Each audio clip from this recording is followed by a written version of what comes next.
Everybody, what's going on? What's going on? What's going on? Colleen, Sherry up in here. Y'all come on in and hit that like button.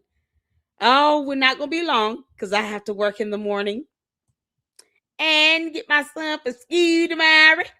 Y'all, we just had a good time over there in our Umar live stream. We played the Schoolhouse Rock video about how bills become laws and everything. Because Umar's an idiot. He's an idiot. That's bottom line. Thank y'all so much for tuning in. Y'all, we gonna get into this. Oh, I'm so ready to rock and roll. Okay.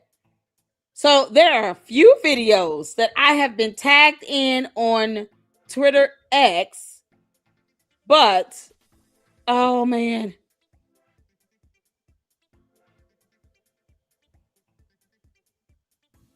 Okay. Oh, it's so much going on. Lord have mercy. Shut up on X.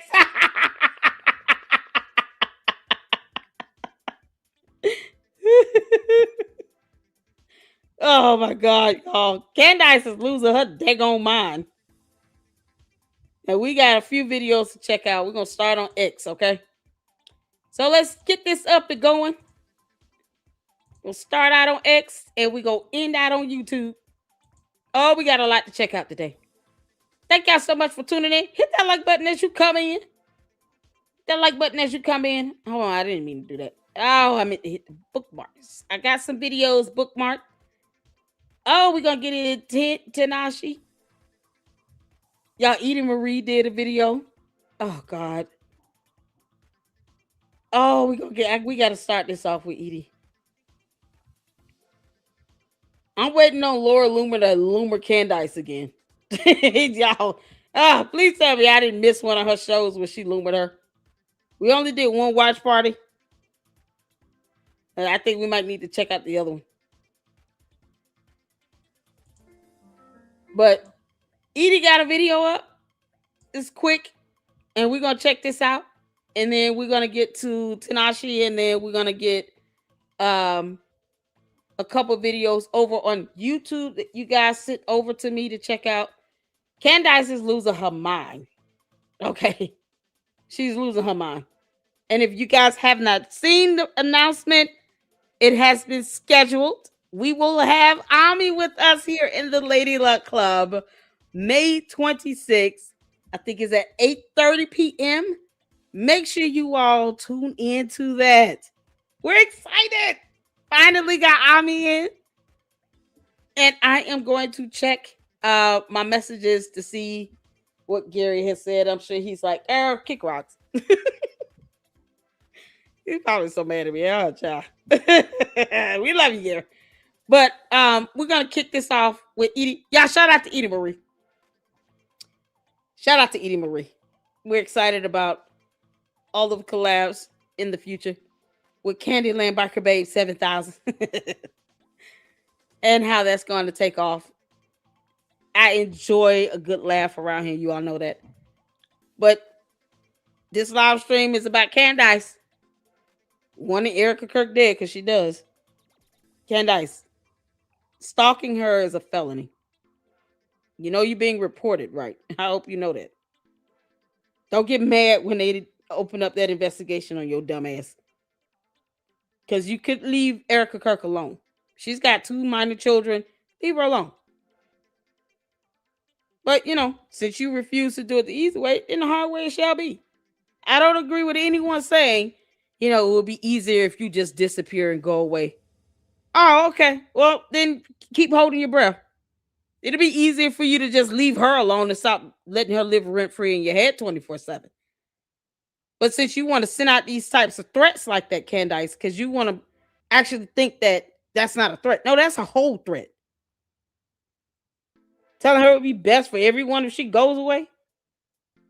Oh, okay. No. We're not playing that. No one's playing that with you. Nope. Nope, that's FBI territory. You live in a different state than she does, and you've already admitted to having her stalked. So no, that's FBI territory, girl. So that's what's happening now. Let's get to this. Hit the floor if you can see it here. Let's go. Have any other points here people might want to know? Hey, Sifa. Go. What the heck? You can see kind of what's around him more broadly. Speakers. There we go. Yeah, I think.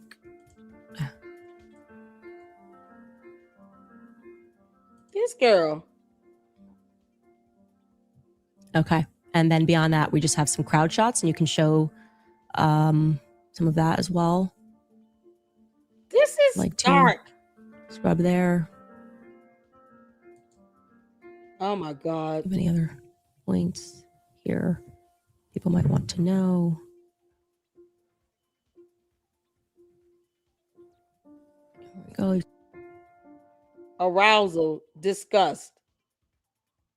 So when she's listening to Benjamin Netanyahu, the Israeli prime minister, talk, she is absolutely disgusted. She's biting her lip watching Charlie Kirk be assassinated. This is Candace, the woman who proclaimed to be an alien and can hear demons squealing in her head. That's who we're dealing with here. You can see kind of what's around him more broadly. Speaker. You don't look at that type of video of someone being assassinated with this level of piqued interest like this. Like, you should be. Most people would naturally close their eyes or lower their head, look away, and say, at this point, I can't keep watching this. No, she's all in. Biting her lip and shit. There we go. Yeah, I think. She's kind of like, yep, it happened the way I paid for it to happen. Almost like she's satisfied with this. That's a satisfaction. That's not, I can't believe this happened. Like, she's not crying. She's not even sad.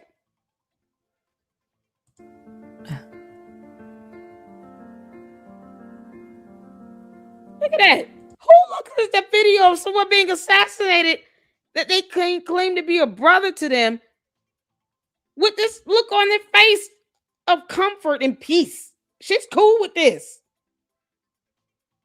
You think she would be disgusted and disturbed? No. She's not bothered at all. Okay. And then beyond that, we just have some crowd shots, and you can show. You can't make this up. Some of that as well. Like to scrub there. Oh my God, Candace, you're evil. You're evil. Her child in her 30s. Hold on. All right. So you guys, if you don't know who this is Tanashi Peters. I'm just gonna say Peters because I think I keep butchering his first name. But shout out to him. He does a great job on YouTube. Oh my God. I can't believe she can look at that assassination video from all the angles she's claimed she's seen it and claimed to be obsessed with watching it and have that calm, peaceful, happy look on her face. Eating out to this is the look of arousal. Like she's excited. It's like the ultimate revenge plan carried out. Candace, you're soulless and demonic.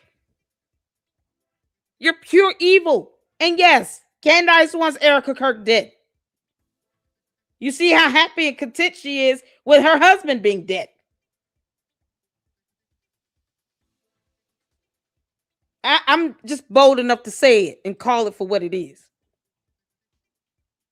Candace doesn't care that Charlie Kirk is dead. She's satisfied with it. To the point where she's obsessed with watching his assassination over and over and over and over again. And then tells his wife, his now widow, it will be best for everybody if you just go away forever. Oh, really? Oh, okay. Well, it would be best if we start reporting your ass to the FBI. What's wrong with you? Ugh. Candace wants Erika Kirk dead. To even utter those words, it would be best for everyone if you go away forever. What is the matter with you? After having admitted that you're stalking her?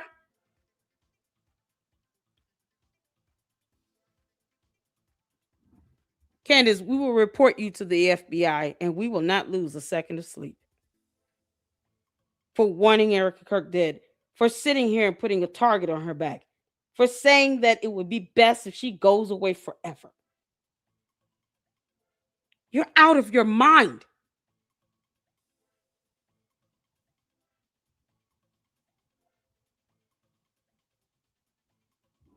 Out of your mind. Take Erika out the conversation. There's a friend of yours. This friend of yours is in her 30s, husband, early 30s, beautiful family, 2 babies. They're living life. They're going out. They're traveling the world, living out what God has intended for them as a family. They're blessing people all across the planet. Early 30s. They're young. Life has basically just started. Hold on a second. Hold on. Is it dialing, Miss Journal? Let me tell you something. Don't come in my chat with that bullshit. That don't work over here. That shit don't work over here. We got a video clip of Candace saying those words. That don't work over here. We're reporting your cult leader to the FBI, the end. And yes, I'm encouraging Erika Kirk to get a protection order against Candace Owens. Out of here with that. That girl got 2 kids and does not deserve to be stalked, or for Candace Owens to ever say it would be best for everyone if she goes away forever. The hell you mean? Out of here with that. It don't work over here. For them, right? Then on one tragic day, the husband goes out to his job. He is working. He's a public figure. And he is shot, executed on camera. And you have to watch it. And everybody sees it. Now, after this, your friend, whose husband was just executed broad daylight in front of the whole world, you expect that people are going to be there for her, are going to love on her. Your friend group, let's say there's 6 of you guys, that your friend group is going to be supportive of her. But instead, one of the friends sows seeds of such discord, of such brokenness, of a vile nature, to the point that she gets half of the friend group to not only turn on her in her time of most need, but to begin accusing her of taking her husband's life. To begin bullying her every single day, sending messages, text messages, looking for her, hunting her down, conspiring against her, wishing for her own demise. That's your friend. Hoocha. What kind of soulless cretin would this person who made their way into your own friend group have to be? Candace. Oh my God. Candace, you pissing off everybody. Take Erika out the... Hold on a second. You pissing everybody off, girl.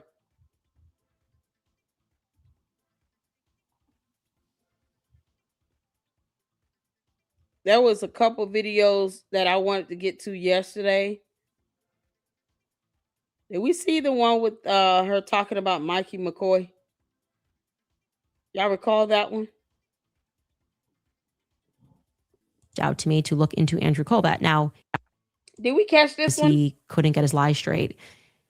There's also been a lot said about Mikey McCoy, and I did we see this one? Let me know.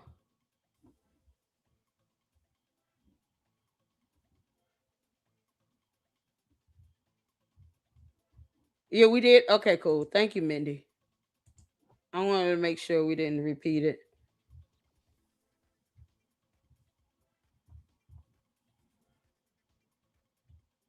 Okay. Father Julian, I have to spend time with him because Hold on. feel it ever. Of course. Okay, you guys tagged me in a few, and I just want to make sure we got most of them in. Now you all recall her doing another interview with Russell Brand. The first one she did was the one where she said that her parents kicked her out the house at 14 and she went to live with a boyfriend for 6 months. We actually went over that. You think the candy asses would know all of their cult leaders' interviews and be able to go to that video and watch it, but whatever. So, in a previous live, I dropped the timestamp and the video link where she said it. Those words came out of her mouth. Here, she had the second interview. I haven't seen it. I'm going to be honest. I have not seen this. It's hard to watch Candace now. It really is. Especially knowing that she admitted to stalking another grown woman and now wants her to disappear forever and says that it would be best for everybody because she's evil as hell. Feel it ever. Of course. I sin all the time in thought, in word, in deed. Probably for me, the thoughts are the hardest. That's why Father Julian, I have to spend time with him because it's hard to control the thoughts. And I think I struggle. He tells me that my vice is the thought of vengefulness. Feel it ever. Of course. She is very vengeful. She's just not figuring that out. Candace is very vengeful and retaliatory. Here's my question. If you claim to be a Christian, why do you think spending time with a mere mortal is going to cleanse you of these sins? I mean, you can have other people encourage you to stay on the right track. But shouldn't you be building that relationship and communing with God? Wouldn't you want to actually go to God in prayer and spend time reading the word of God? Actually hold a Bible without melting? What do you think this mere mortal is going to do? He didn't die on a cross for your sins. He's not going to help you get rid of vengefulness. And it's like someone needs to tell her that. She knows that she's vengeful. She knows that she's not a good person. She said that. She knows she's spiteful and retaliatory. She has no quarrels with watching an assassination video over and over and over and over and over and over and over and over again, including an SUV that's got blood all over it. Like, she has no quarrels watching stuff like that. She's cool with that. But what does she expect another mere mortal to do regarding her vengefulness that she's not asking God to do? How dare you skip Jesus and then think that another man is supposed to help you cleanse yourself of your sins? You get the Son of God that died on the cross. No, I'm just going to spend time with this priest. He's going to help me get sinless and get rid of my vengefulness. What's wrong with her? This is crazy. Oh, Candace, you're a demon. People look up to this woman. You know, they cool with all this. They have no problem with her. Okay, so we got another liar, cold pepper. Y'all. Because we got to get in a little after. If not, Candace will give you a headache. We'll use it against you to make it. Hold on. Let me go back. Shout out to Mindy. Thank you so much for tagging me in. Lyle Culpepper is absolutely hilarious. It's the wig for me, okay? Is this supposed to be Megyn Kelly? Megyn Kelly, you can kiss our ass. On behalf of the entire Lady Luck Club. And Lady Luck Club with Sweet Tea Girl, kiss our ass. Do you understand? You over 60 years old, throw a tantrum trying to keep up with Candace. That's how pathetic Megyn Kelly is. She's trying to keep up with Candace. Unbelievable. Oh, child. All right. Shout out to Lyle Culpepper. Let's get to it. Okay, Candace, I'm going to give this one more shot. because my therapist says that I need to deal with my issues. So let's just not mispronounce any words this time, okay? Because the Jews will use it against you to make you look dumb. So here we go. Get comfortable, you guys, because it is going to be a long week. I have so many explosive revelations to share with you. Okay.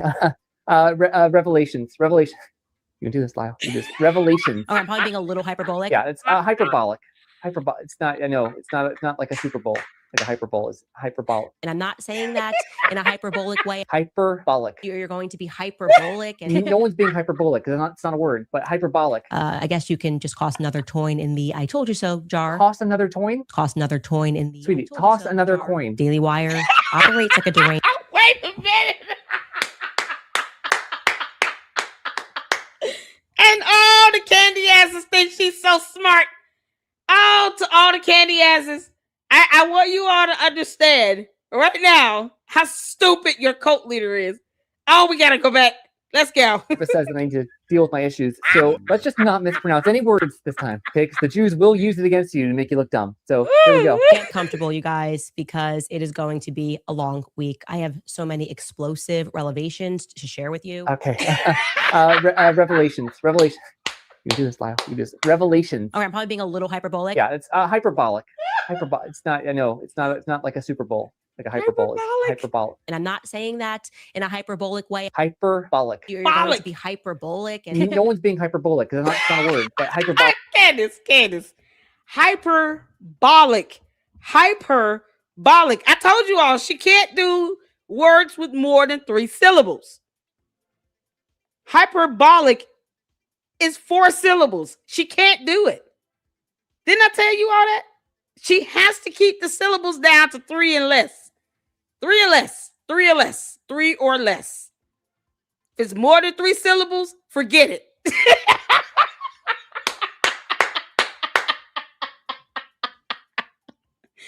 She doesn't know if she wants to say revelations.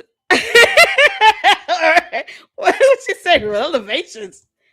She said revelations. Did she really do that?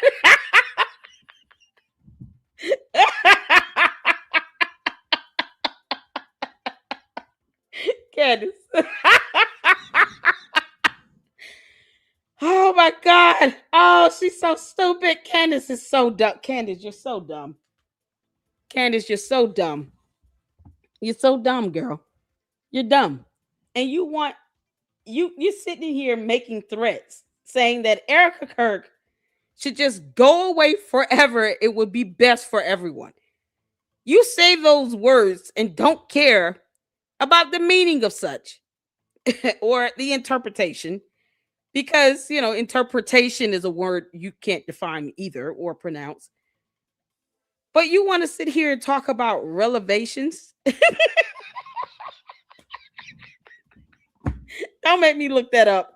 I do not want to have to look up these words that Candace is making up in her head. Please. A long week. I have so many explosive revelations to share with you. Okay. Revelations. You can do this, Lyle. You do this. Revelations. Okay, I'm probably being a little hyperbolic. Yeah, it's hyperbolic. It's not. I know it's not like a Super Bowl. Hey, it's hyperbolic. And I'm not saying that in a hyperbolic way. Hyperbolic. You're going to be hyperbolic. And no one's being hyperbolic because it's not a word, but hyperbolic. I guess you can just toss another coin in the "I told you so" jar. Toss another coin. Toss another coin in the sweetie. Toss another coin. Daily Wire operates like a deranged cult. Okay, someone please call an ambulance or Hotzola. I think that Candace might have hantavirus from all the rats she surrounds herself with.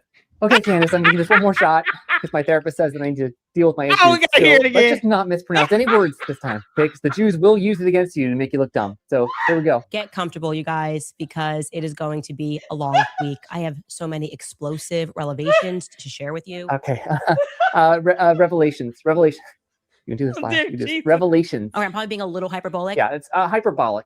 It's not. I know it's not like a Super Bowl. Like a hyperbole is hyperbolic. And I'm not saying that in a hyperbolic way. Hyperbolic. You're going to be hyperbolic. And no one's being hyperbolic because it's not a word, but hyperbolic. I guess you can just toss another coin in the "I told you so" jar. Toss another coin. Toss another coin in the sweetie. Toss another coin. Daily Wire operates like a deranged cult. Okay, someone please call an ambulance or Hotzola. I think that Candace might have hantavirus from all the rats she surrounds herself with. Okay.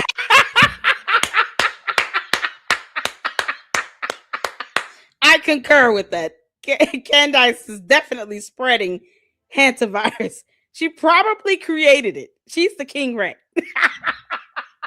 Queen rat is giving us foreign diseases that no one wants. Wasn't the other virus enough? Did you learn nothing from that, Candace? You learned nothing from the COVID? No. She just said, "Oh, I have to mutate, Lady Luck." Oh God, Candace is the mutated virus hunter. Self-exploded. Go away and leave us alone. Will you leave our planet now, Candace? Can we get you off our planet? Can you just Blexit your ass out of here and take your candy ass cult members with you? They don't understand words either, and we're not in the mood. We're not in the mood.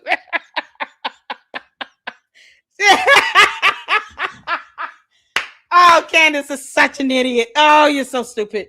Her and Umar Johnson would make a good couple. They're both dumb. Y'all, we gotta move on. Oh man. Oh, okay. Y'all, Edie got a stunning collection out. We gotta check it out.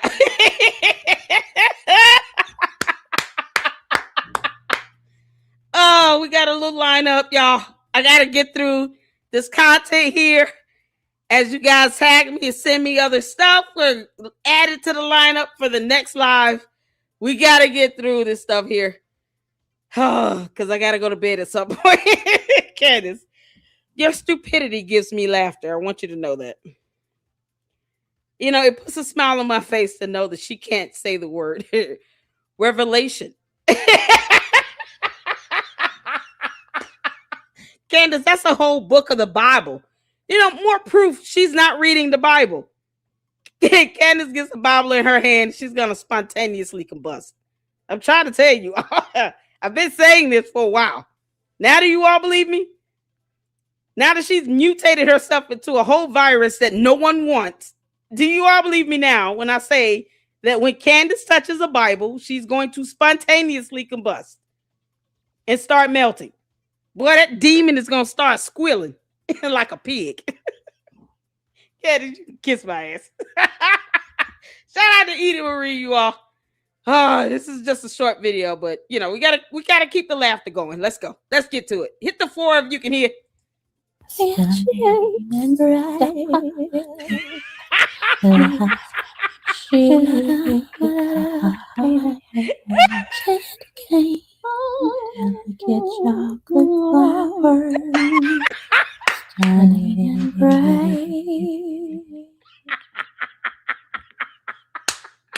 I used to be like an avid reader of the New York Post.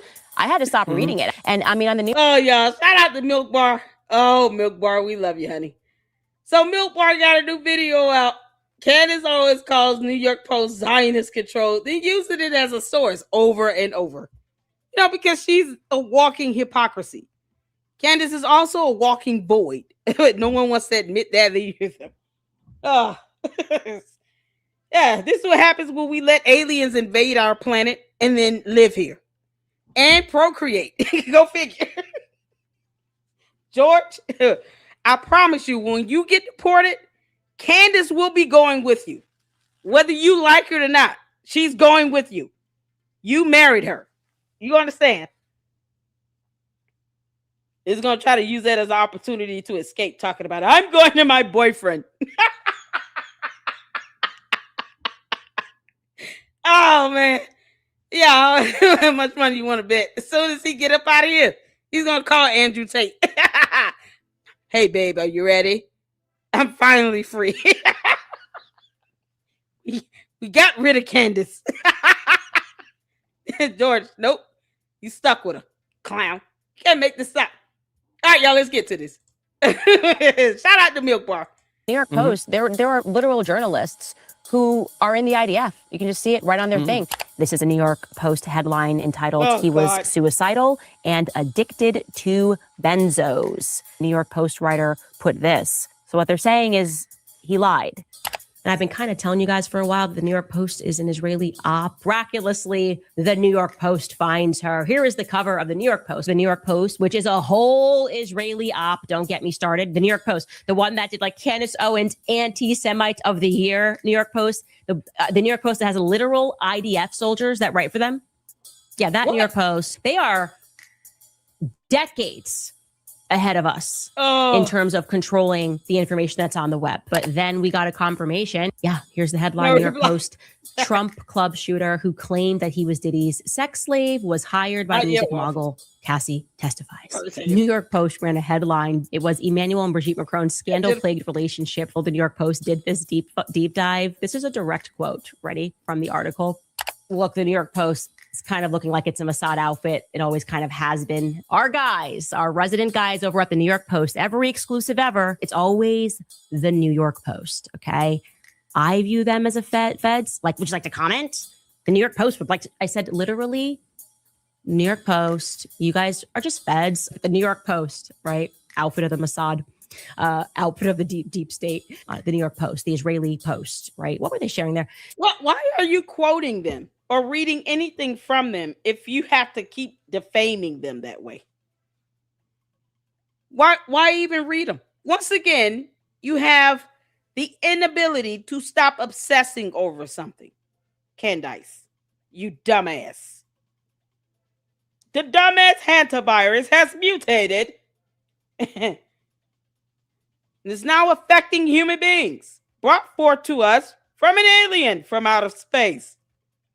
Candace Amber Rose Owens Farmer, also known as the alien White Walker, crash landed upon our planet and brought this foreign virus with her. And she never told us until now. Join us as we try to eradicate her and Blexit her ass off of our planet. Tune in to the Lady Luck Club. Can't make this up. Y'all hit that like button. He wrote of his deep love for Israel. New York Post, just to give you an example of how insane this is. They said they had an inside source that told them that while I was at the Daily Wire, that in my first week, I threw my car keys, Zionist control, the empire medias. Erika Bronste was, as we were told, the point person for the firm. I want you guys to check out this article, which was published by New York Post. Had the exclusive photos in the story. This New York Post, for all intents and purposes, just a Mossad outfit. Okay, they work on behalf of Israel. An incident report with George Farmer in the late summer of 2024, when we were contacted. We were the ones who were told through our PR team that they were trying to get the New York Post to publish it. The Daily Wire had found a report and they were trying to push the New York Post to publish it. After looking into that report that he's referring, girl. We do not need the New York Post to publish public documents from the court. Do you understand? You forgot that other people know how to read. Oh, you silly, dumb alien. You haven't figured out that we have the power to read in Google. So somehow you think that George's DUI should be under wraps because it's George Farmer. No. When you have the ability to pull court documents and then dox victims of S offenders, but not actually the S offenders that are already named in court documents. No, you don't want to say their names in court documents that's available to the public. You would rather dox teenage girls that are victims of these S offenders that are now sitting in prison. Because you did that, Candace. You rather dox people who aren't public figures, whose information is not available to the public. But you think that George Farmer's DUI is supposed to remain a secret. Hell no. Every time he gets his ass behind the wheel of any truck and he is drunk, violating our laws in the United States of America, we will be there to report on his dumb ass, especially when he crashes a truck into a ditch. And that poor truck did nothing to deserve that. You think that truck deserved that? That was not the ending that that truck was expecting. He could have had any other owner. But unfortunately ended up being purchased by George Farmer. And his ass still thinks that he's stuck in the Bullingdon Club, getting drunk and driving on our U.S. highways. And you don't think that we're supposed to know that he's doing this? This is a public service announcement to everyone living in the state of Tennessee. If you see George out, make sure that he is fit to drive behind the wheel of a car. If not, call the cops and have his ass locked up. Candace, we're not playing with you. To the New York Post declined to publish because they couldn't confirm it. The New York Post, right? Outfit of the Mossad, outfit of the deep state. Exploitative, disgusting ancestors. Y'all, that was shout out to Milk Bar TV. Oh, Lord have mercy. So we got Jeremy Boring. He responded to Candace. Candace, why are you pissing this man off? Why are you doing this, Candace? We were going to get to this the other day, but we're going to do it now. So Jeremy Boring was the original owner of the Daily Wire. They had already put out a video of when Candace got fired, once again, because that seems to be a habit for her to get fired. And of course, she wants to pretend like that video isn't real. No, I have it on my channel in my playlist. He responded to Candace, finally. So let's tune into what he said.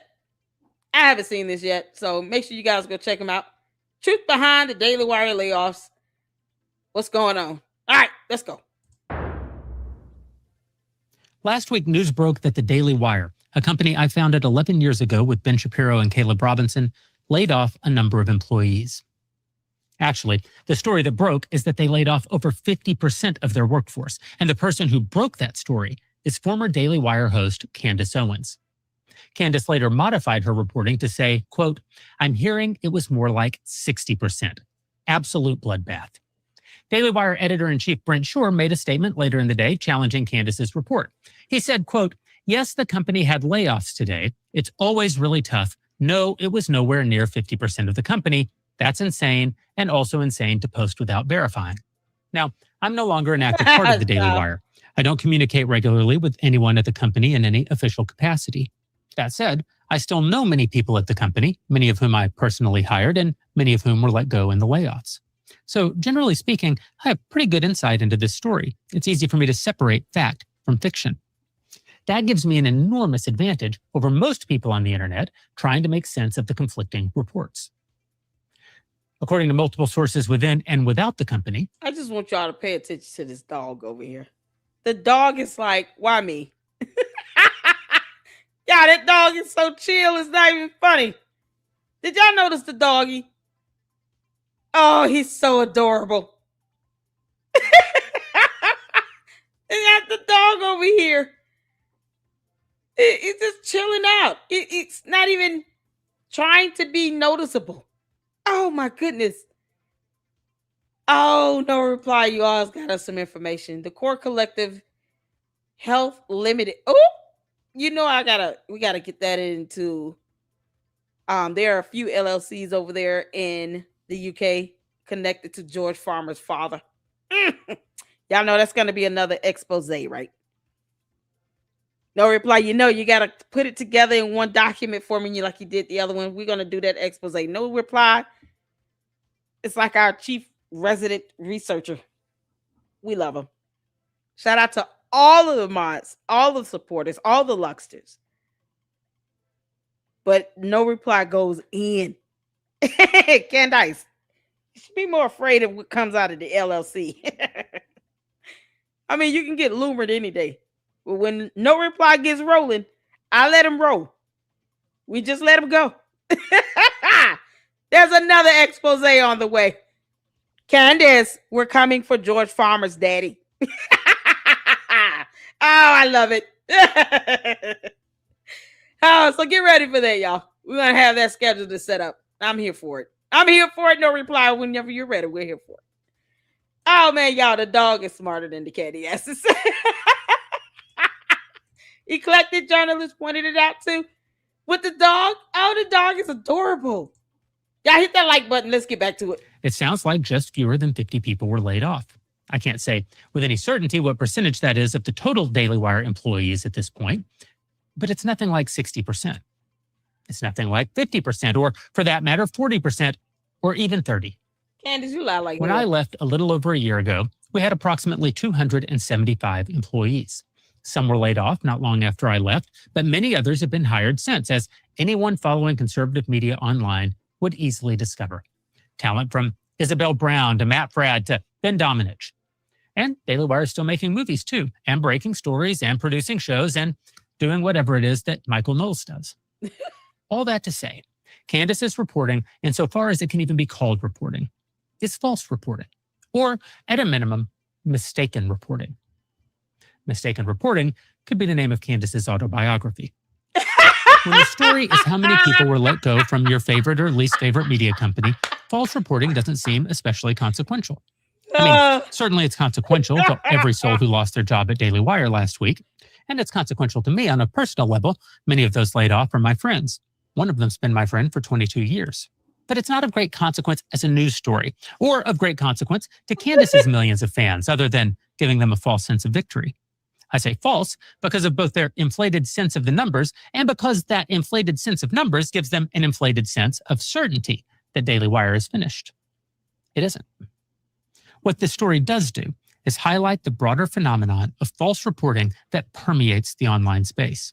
You're being told things every single day that simply aren't so. And it's getting harder and harder to separate fact from fiction online. It's never easier to spot the lies than when they're about you. For public figures, even those with fairly small profiles like me, being lied about is par for the course. There's some scumbag out there who's made his entire business to respond to any story about me by suggesting I have a horrible toupee, when in fact, I have a wonderful hair transplant from Bosley. Highly recommend. The point is this. Line on line. He said, yeah, before y'all think y'all putting me out there and fronting me out, I'm just going to tell you right now, I have a wonderful hair transplant. Y'all kick rocks. Look at my hair flowing in front of my face. He said, I'll pay for it. It's mine. Either to troll or to advance some political agenda is a very real phenomenon. Now, it's easy to spot the falsehoods when the claims being made are about you or someone you know personally, or about some area in which you happen to be. Y'all, why does Jeremy keep unfolding that leg? He sits up forward and then he sits back and fold that leg up again. You can just sit back and chill like the dog is. The dog is capturing my attention and he doesn't even have to move. Y'all, that dog is boss. Be an expert. Maybe you've experienced this yourself. Maybe you're in the military and you're watching some war movie. You're immediately able to point out all the mistakes. That guy isn't holding his rifle the right way. That officer isn't wearing the right ribbon or whatever. Or perhaps you open up some website or news app and you come to report on some other subject that you are a studied expert in. Or a story about an event you have firsthand knowledge of, or about an individual you know personally. The mistakes and false reporting become immediately apparent to you. The scales fall from your eyes. And for a brief moment, you realize that most of what you read in the news, or at least on the internet, is just crap. But if you're like most people, you suspend your disbelief once again the moment you read a story about a subject you know nothing about. The novelist Michael Crichton called this the Gell-Mann amnesia effect, named after physicist Murray Gell-Mann. Michael Crichton described the effect this way, quote, "You open the newspaper to an article on some subject you know well. You read the article and see the journalist has absolutely no understanding of either the facts or the issues. Often, the article is so wrong, it actually presents the story backward, reversing cause and effect. I call these the wet streets cause rain stories. Paper's full of them. In any case, you read with exasperation or amusement the multiple errors in a story and then turn the page to national or international affairs and read as if the rest of the newspaper was somehow more accurate about Palestine than the baloney you just read. You turn the page and forget what you know. This is the phenomenon at the heart of the entire crisis. Not just that we're being lied to, though we are. No, the deeper problem is that we are remarkably good at noticing the lies in the narrow corner of the world where we have direct knowledge. Oh, no. And we're remarkably bad at remembering, when we turn the page, what we just noticed.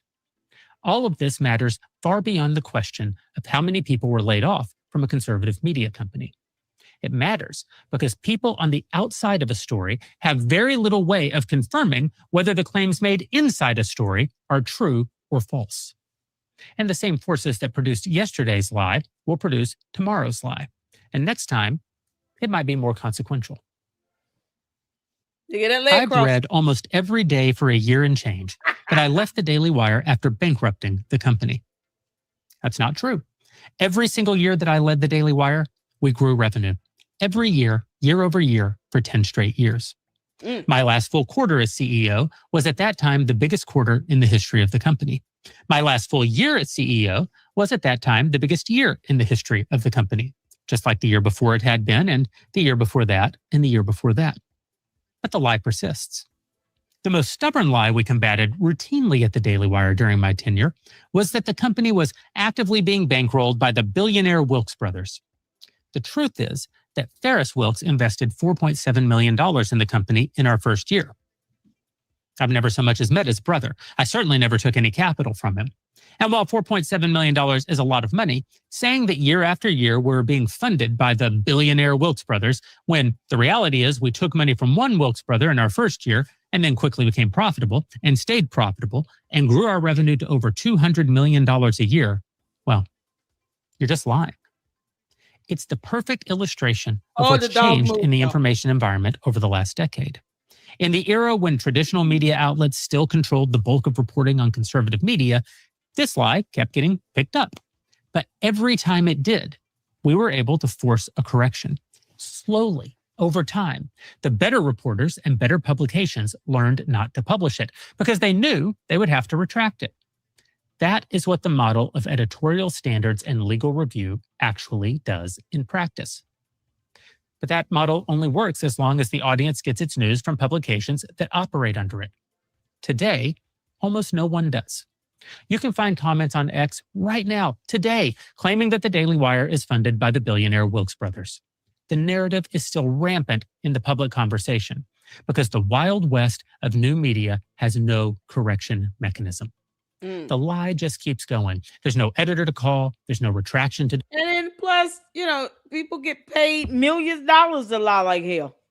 Look at Candace, the dumb alien. Who knew that an alien would come to Earth and surpass many people in humanity with getting $50 to $60 million and just lying about the death of one person, one human being? Imagine if she did that for every person that died. Imagine if Candace pulled the same method to every person that she knew that died, whether they were assassinated on national television or not. Imagine if that is how she spoke on the death of any person that she knew that was a public figure, an elected official, doesn't matter. And she did this for every single person and just came up with theories and stories all over the place. Do you know how much more money she would be making? I mean, at some point, people will get sick of the dumb shit and they'll stop listening to it. But imagine how lucrative it would be, even for 6 to 8 months, for Candace to make $50 to $60 million lying and weaponizing the death of one person. Imagine if she did it for 10 people. People get paid to lie. Project Constitution lies like hell every time he put up a post. And it's not until he gets hit with a cease and desist or told, we're going to sue you, that he may take a day off or two, but he doesn't stop. He still posts up things that are not true. Because They're getting a whole lot more views when they lie like hell. Sometimes it comes down to accountability from the viewers and saying, no, we're going to start packing up these courts again. We're suing the crap out of you because no one has time for that. You could just read a book and tell the truth. But no, you want to sit here and tell people some nonsense that isn't even real. And unfortunately, this is why we talk about these cult leaders and cult mentalities. The hive cult mentality, the hive mindset, where people just believe what's said as opposed to actually doing a quick Google search. They're too lazy to just read something. So they just go along with it. And they feel it's more salacious, it's more entertaining because they lack imagination and creativity. They refuse to read a book or learn about math or, how to pronounce terms correctly. No, they would rather just listen to Candace lie like hell. An alien on our planet lying to humanity. Go figure. And she has a whole cult that are okay with that. She could say she wants someone dead. Or confess to stalking, which is a felony. And guess what happens? Unless good people start reporting her ass, nothing. Her cult isn't going to do anything. You're going to try to defend it like they're her attorneys. They won't be able to do shit when she stands before a judge. They don't care about that. It takes good people with a conscience and morality. They care about preserving the truth to put a stop to that BS. Sue them when they step out of line. Report their ass when they break the law. It's that simple. And sleep peacefully. No one owes Candace anything. She's the one with the $50 to $60 million. Demand. There's no professional cost to the people reporting the lie. So they keep repeating it. Project constipation. And it works. The actual facts are readily available. They've even been reported. But the internet never lets actual facts get in the way of a good narrative. Unlike traditional journalism, online journalism hasn't developed and, in fact, largely deplores standards and safeguards. In traditional journalism, you had reporters working stories, filing Freedom of Information Act requests, digging through arcane documents, working leads and sources. You had editors and fact checkers following up on the basic ones and zeros of a story before ever approving it for print. Frequently, even quotes would be checked with the source who gave them. You had legal review, in which lawyers would ensure that reporting cleared the liability bar. No defamation, no unfounded accusations, no outright falsehoods. This entire time-consuming, expensive framework existed to ensure that stories met basic journalistic standards. Not the dog. In 1924, the American Society of Newspaper Editors adopted the Canons of Journalism, a code of ethics for their craft. It included things like responsibility, quote, "A journalist who uses his power for any selfish or otherwise unworthy purpose is faithless to a high trust." The Society of Professional Journalists Code of Ethics, last revised in 2014, says roughly the same thing in plainer language. Neither speed nor format excuses inaccuracy. The language is still right there in the code reporters are nominally trained on. We've known it formally in writing for over 100 years. We've just stopped doing it. Now, it wasn't a perfect system, but it was a system. It said in contract law you can't sign a good contract with a bad actor. So too, even good journalistic standards fall apart when the people entrusted to apply them allow their biases to lead or wrongly order their competing desires and incentives. The trend toward making change the goal of journalism, rather than truth, was popularized during the Obama era. You can find the seeds of it going back much further, all the way to the New Journalism movement of the 1960s, or the Watergate-era hagiographies of crusading reporters, to hundreds of films and books that taught a generation of young people that the highest calling in the field was to bring down the wicked. But Barack Obama used his position as a pseudo-religious figure on the left to accelerate that trend into orthodoxy. He redefined how an entire generation of journalists at all levels of the craft saw themselves. No longer was their primary job to speak truth to power, but to create social change. It is in many ways his most lasting achievement, along with destroying movies and rock and roll. Take MSNBC. The network had always leaned left, of course, but through the 2000s, it at least gestured toward balance. Tucker Carlson hosted his own nightly show. Pat Buchanan was a regular. Enter Barack Obama. In 2008, Obama ran on, quote, change we can believe in. And during election week, MSNBC changed its on-air slogan to the power of change. So close to the campaign slogan that Pennsylvania Democratic Governor Ed Rendell called MSNBC, quote, the official network of the Obama campaign, and called their coverage, quote, absolutely embarrassing. In 2014, Jorge Ramos, who anchored Univision's evening news for almost 40 years, accepted a Committee to Protect Journalists award by making the case for what he called, quote, point of view journalism. Quote, it's perfectly okay, he told the room, not to be neutral and to openly take a stand. Nicole Hannah-Jones, the New York Times Magazine writer who won a 2020 Pulitzer Prize, for commentary notably, not reporting, told CBS in 2021, quote, all journalism is activism. She pointed to the Washington Post's own slogan, democracy dies in darkness, as proof. That, she said, is not a neutral position. Wesley Lowery, who won a Pulitzer for national reporting at the Washington Post and later went to CBS, made the argument explicitly in the summer of 2020.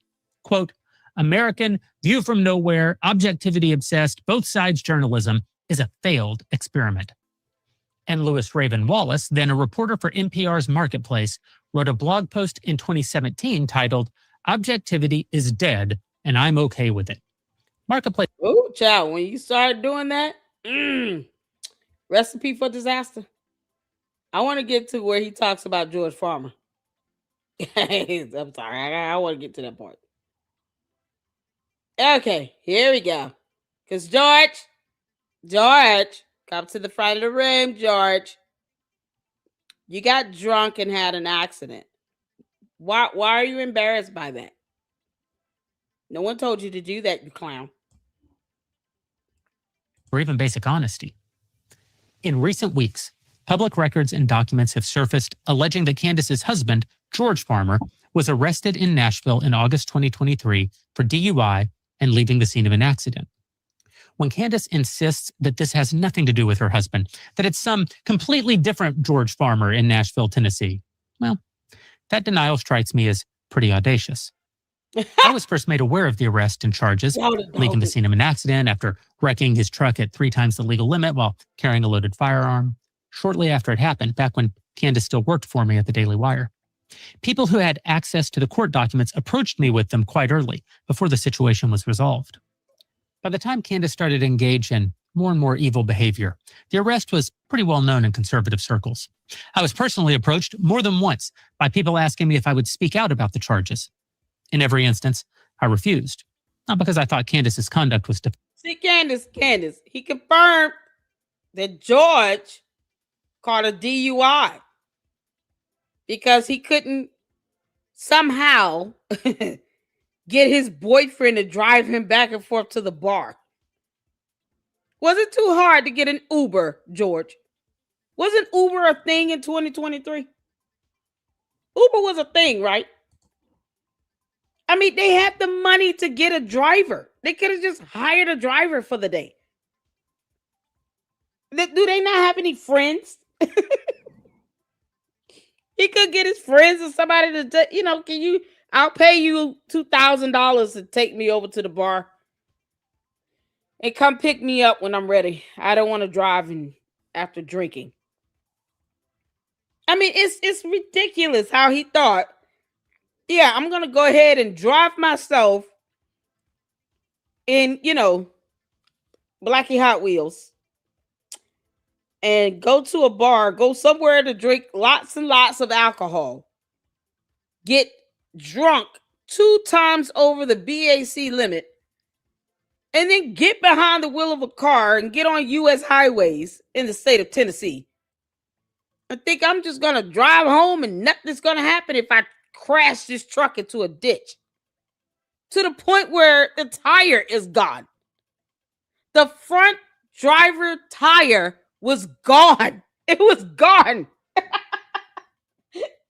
He crashed that truck so hard, the tire came off. You can't make this up. Lord mercy. And she wanted that to just remain quiet. Why? Candace, you weren't the one that got drunk and crashed your car into a ditch. George did. That's not a low blow to report on it.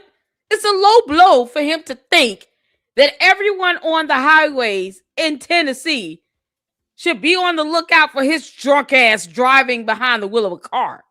The audacity of you to think that people are supposed to be okay with George Farmer getting sloppy drunk, sloppy toppy, and then getting behind the wheel of a car and quite possibly putting their lives in danger.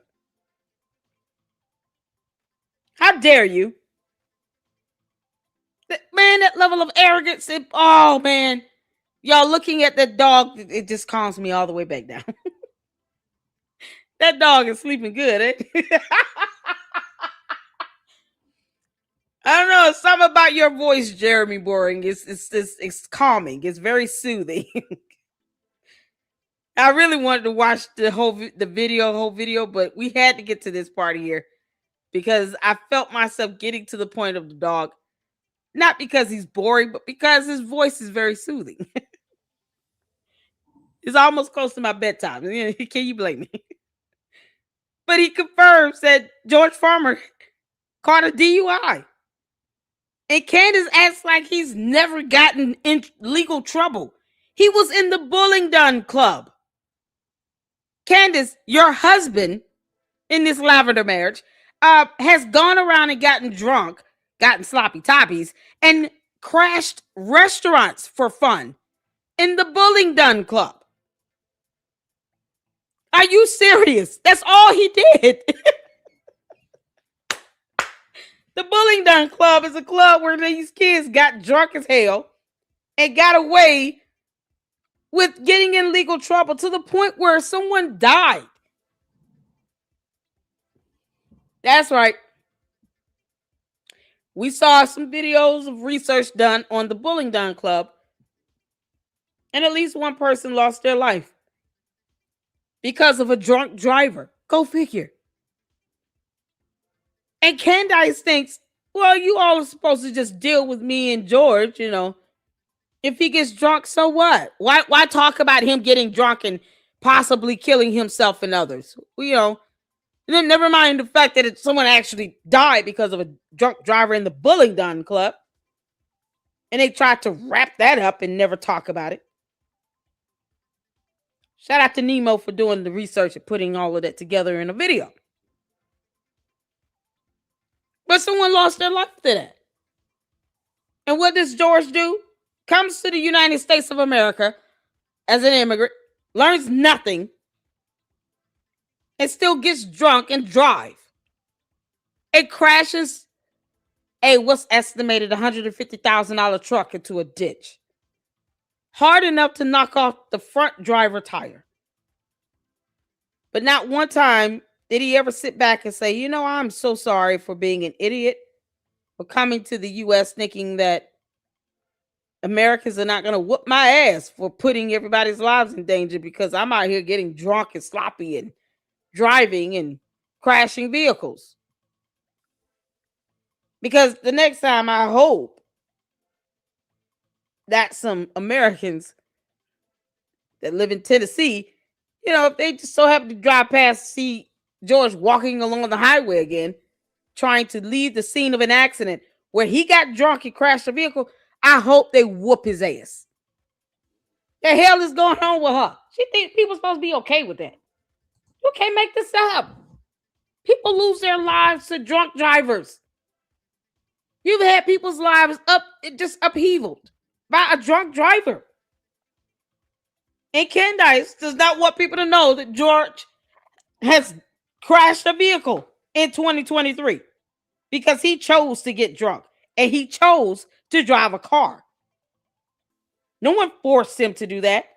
It was a choice. He could have chose to get a driver and let someone drive him around. No, too much like right. Imagine the doggy on the couch in the truck that George totaled. That truck was totaled. It didn't have a fender bender. Candace, you dumb lying demon. Imagine the dog was in the truck. This cute dog on the couch, sleep. Imagine that dog being in the truck that George totaled because he chose to go somewhere, get drunk, and try to drive. And then walk away from it like a punk ass coward and not own up to it. Boy, I wish a couple Tennessee real men would have just whooped his ass. Defensible, far from it. But because I believed then and still believe that family should generally be off limits. But of course, Candace doesn't believe family is off limits, just ask Charlie Kirk's widow. And so people now have decided to play by Candace's rules. Ciao. But here, too, the lack of journalism online is very much a part of the story. While the charges are now public knowledge, making Candace's denials look increasingly strained, there's almost no reporting on what actually happened to the case. There's still no reporting on what happened to the charges themselves. Did Candace and George pay to make them go away? Did the police make an error or violate George's rights in some way? Were the charges brought against him found to be untrue? I mean, the police arresting you doesn't mean you're guilty after all. Responsible journalists would be pursuing these questions if there were any responsible journalists left to pursue them. And of course, it's hard to talk about deception in media without talking about Tucker Carlson. As an Lord, we can't talk about the crackhead Mickey Mouse. There are a few of us that have tried to get a FOIA request in for the police body cam footage. And so, it's 2026. It's been 3 years. It comes down to whether or not the footage is still available. And if it comes down to having to get it from his defense attorneys that may have went to court and made it go away, who knows? We have to get that information. But don't think that no one has tried, Jeremy. Don't think no one has tried. Y'all, shout out to the dog. I wanted to get that part in of the video. Now, we do have, oh man. All right, folks. So Gary brought in an attorney and spoke about the lawsuit and all of that. This is like 20 minutes. Oh boy. And I wanted to go over this. Plus, shout out to Gary, y'all. How you doing, Gary? I know. You're like, I'm sick of the Lady Luck Club. Oh boy. Gary, I feel bad, honey. I feel bad. But we're gonna check this out because see, this is the thing.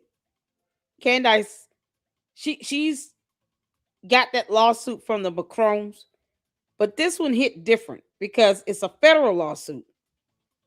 And because the evidence is so direct and straightforward, she knows she doesn't have a shot in hell to win. I don't care what her little flunkies and her little cult members say. And to the one that is supposed to be an attorney of some sort or a lawyer, what's his name? Yeah, no, he could twist this up however he wants, but he would never make those legal arguments in a court of law. His video was so stupid. I'm just running a blank. I can't remember his name. The little flunky, Baron Coleman. Child, let me tell y'all something. YouTube is not court. This is something the candy asses care less about. They don't care to digest this in. YouTube is not court. So all these things that Baron Coleman have said on YouTube, in a video on YouTube, he will not say even an eighth of that in a court of law. Because you can't make legal arguments in court without case law and without evidence. It needs to be based on a finding of fact, law, and evidence. Giving his opinion of things is irrelevant when you step into a court of law, especially when you're dealing with a federal case, a federal lawsuit. These judges are not in the mood to hear that bullshit. Because the first thing I'm going to say is, counselor, can you cite case law on this? What are you getting this from? You giving us your opinion? You're subjecting us to this hearsay? We don't care about that, counselor. The judge would admonish Baron Coleman for going into court and manipulating the law and throwing out his theories and opinions on things. The judge would admonish him for that. So go in there and think if you tough if you want to, Baron Coleman. That judge will handle your ass and give you some sanctions and fees to go along with it. And reputable, respectable attorneys, they don't want to be admonished. They don't want a federal judge admonishing them. It's like a blemish on their record. It's a hit to their career.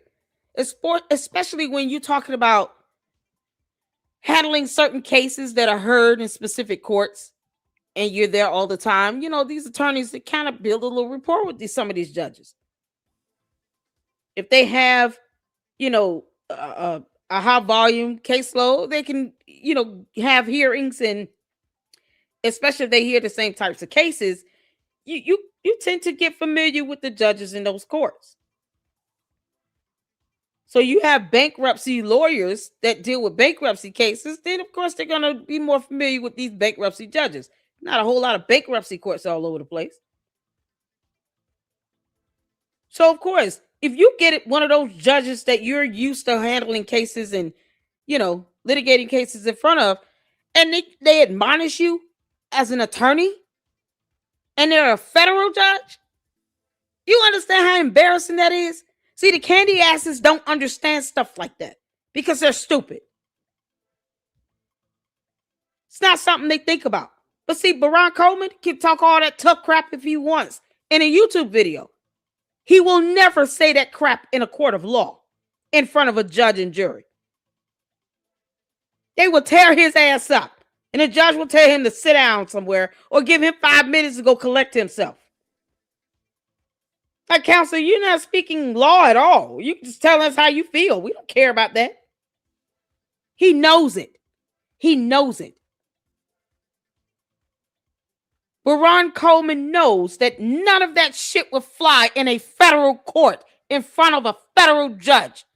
So you can keep running your mouth on YouTube and X, trying to kiss Candace's ass. Remember, Baron Coleman, you went to law school. She did not. Candace is at the mercy of an attorney. And we see how dumb she is when it comes to matters in the court. This girl won't even go to a trial hearing when she knows she's going to lose. You're going to sit here and decry you have a yeast infection for 7 months and not pay rent. Baron Coleman has nothing to say about that, though. He didn't ask her, why didn't you go to court, to the trial hearing? You had an opportunity to go in and actually make your case, and you didn't. So they won by default judgment. What the hell are we talking about? Candace has been stalling the Macron lawsuit for how long? She can't even keep a good attorney. And yet Baron Coleman thinks he knows things. The hell?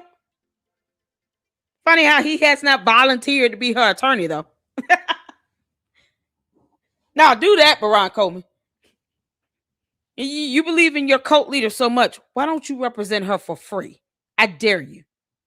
I dare Baron Coleman to volunteer to represent Candace for free in this federal lawsuit from Brian Harper.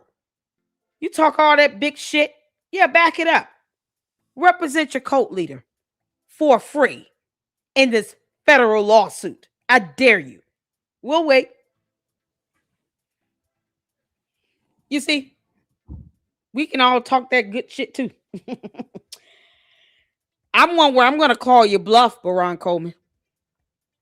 If you truly believe in whatever you said in that video trying to defend her, why don't you represent her as her attorney for free? It should be easy for you, shouldn't it, Baron Coleman? Yeah, we calling him out. Shouldn't it be easy for you to win? This case is not gonna get anywhere, blah blah blah. Okay, cool. So let's call your dumb bluff. Represent her for free. Be the lead attorney on her defense team, Baron Coleman. We'll wait for you to file your order of entry with his dumb ass. This is Baron Coleman. Is it Baron? Baron, whatever his name is. Baron Coleman. Clown sitting here playing attorney, talking about how Brian Harper was going to lose, where he did nothing but utter a bunch of bullshit and his opinions. He will never make that argument in a court. And I wish he would. I dare him to do that. I wish you would. Go to court and represent Candace for free in this federal lawsuit and say all the things that you said in your YouTube video. Is it Baron or Baron? Is it Baron? Baron? What am I saying? Juju, am I nailing it? Oh, man. I'm just like, he wants to sit here and, talk a good game and stuff and say all this crap in a YouTube video. No, go take that to court. Why are you saying all this in a YouTube video? You said you went to law school. No, go to court and go represent her for free. I dare you to tell a federal judge that. He knows damn well he will get admonished. The judge will hand him his butt. Yeah, sit down, counselor.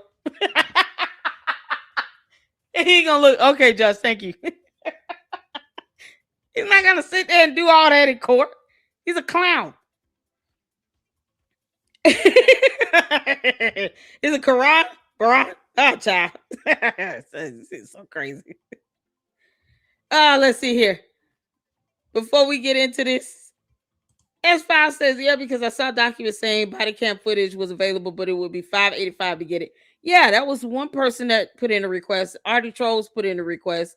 He said that they told him that he would have to be a Tennessee resident, but then they cited section of Tennessee statute that related to public hospitals or something. Now there isn't any body cam footage. Sounds like Tennessee not being honest. Exactly. They're giving like different responses depending on who's the requester and who's fulfilling the request. It's like they're getting back different responses from them. I think Candace called them and told them, don't, if anybody calls you, I'll ask for my husband's, my gay husband's body cam footage. Can you all just pretend like you don't have it? Candace, go sit your ass down somewhere. You're interfering with federal law, girl. Go sit your ass down. You already got a federal lawsuit. Keep on going, girl. All right, let's get to it. George thought he would just make this all go away in the U.S. No, we don't play that here. All right, hit the phone y'all can see in here. Shout out to Gary at Paramount Tactic. Let's get to it. Yeah, I think that Candace Owens is really, really messed up this time. I think she's painted herself into a corner that she's not going to be able to get out of. Everybody was reaching out to me saying, Gary, you got to watch this episode that we're getting ready to show you portions of. And because she's accusing you of threatening her, she's accusing you of some grand conspiracy. And this episode was essentially made as a response to the Brian Harper lawsuit. And I got to tell you, I think she really screwed up here because not only are we going to prove that she's lying all throughout this to cover up what she actually did, I think it further proves malice and complete reckless disregard for the truth. And you guys can be the judge. And I hope that Dylan Law Group is actually watching this. I've never seen anybody that is able to go out there and victimize people on the level and scale that she does and then pretends that she's the victim. It is something to behold and should be studied for years to come. But let's go ahead and jump into this and let's play this. Definitively what one of the YouTubers said, our military boys who were effectively threatening me to not ask Mitch anything. Don't interview Mitch. Don't speak to Mitch. He's got baby mamas. He's got issues. All right, this is going to be a theme throughout this, folks. First of all, the only time that we knew about baby mamas or anything else was long after her full interview with Mitch. This is really the crux of this video. She's going to attempt to create the false narrative that before she interviewed Mitch, people were basically threatening her to not interview Mitch. We didn't even know who Mitch was until after the interview. But let's continue to watch this nonsense. we're going to blow up your spot. We're going to show everybody what kind of a man he is. Okay. I'm not trying to marry this dude. Just trying to figure out if he was at Fort Huachuca. Let's read some of those messages now to provide you with context. He was there, Candace. Oh man, when you go to court, you're gonna lose so bad. Just because he was there does not mean that Erika Kirk and Brian Harpool were there. See, that's the lie. But you could keep playing like you're stupid. I mean, the judge and jury will see through your garbage. But keep pretending like you're dumb. You and Mitch know. Now he's got to cash out that 149. Was it 147,000? What is it at? Just save GoFundMe now. He's got to cash it out because he's got to go get an attorney. Because you're not going to give him money for that, girl. I highly doubt she's matched the donations dollar for dollar like she lied and said she would do. Candace, you can't even keep an attorney. Did all the attorneys withdraw yet from the Macron lawsuit or just that one? What are we looking at? Is that Barack Coleman dude gonna represent you for free? Because he talks mad shit. Yeah, let's see if he's gonna represent you for free. That'll be something else. Never mind the fact that Mitch Snow raised a hammer to hit this woman on video. No, I don't care if he beats a woman with a hammer. I just want to know if he saw Erika Kirk, because I hate her guts and I can't stand her and I'm just obsessed with her and she's occupying my thoughts 24/7.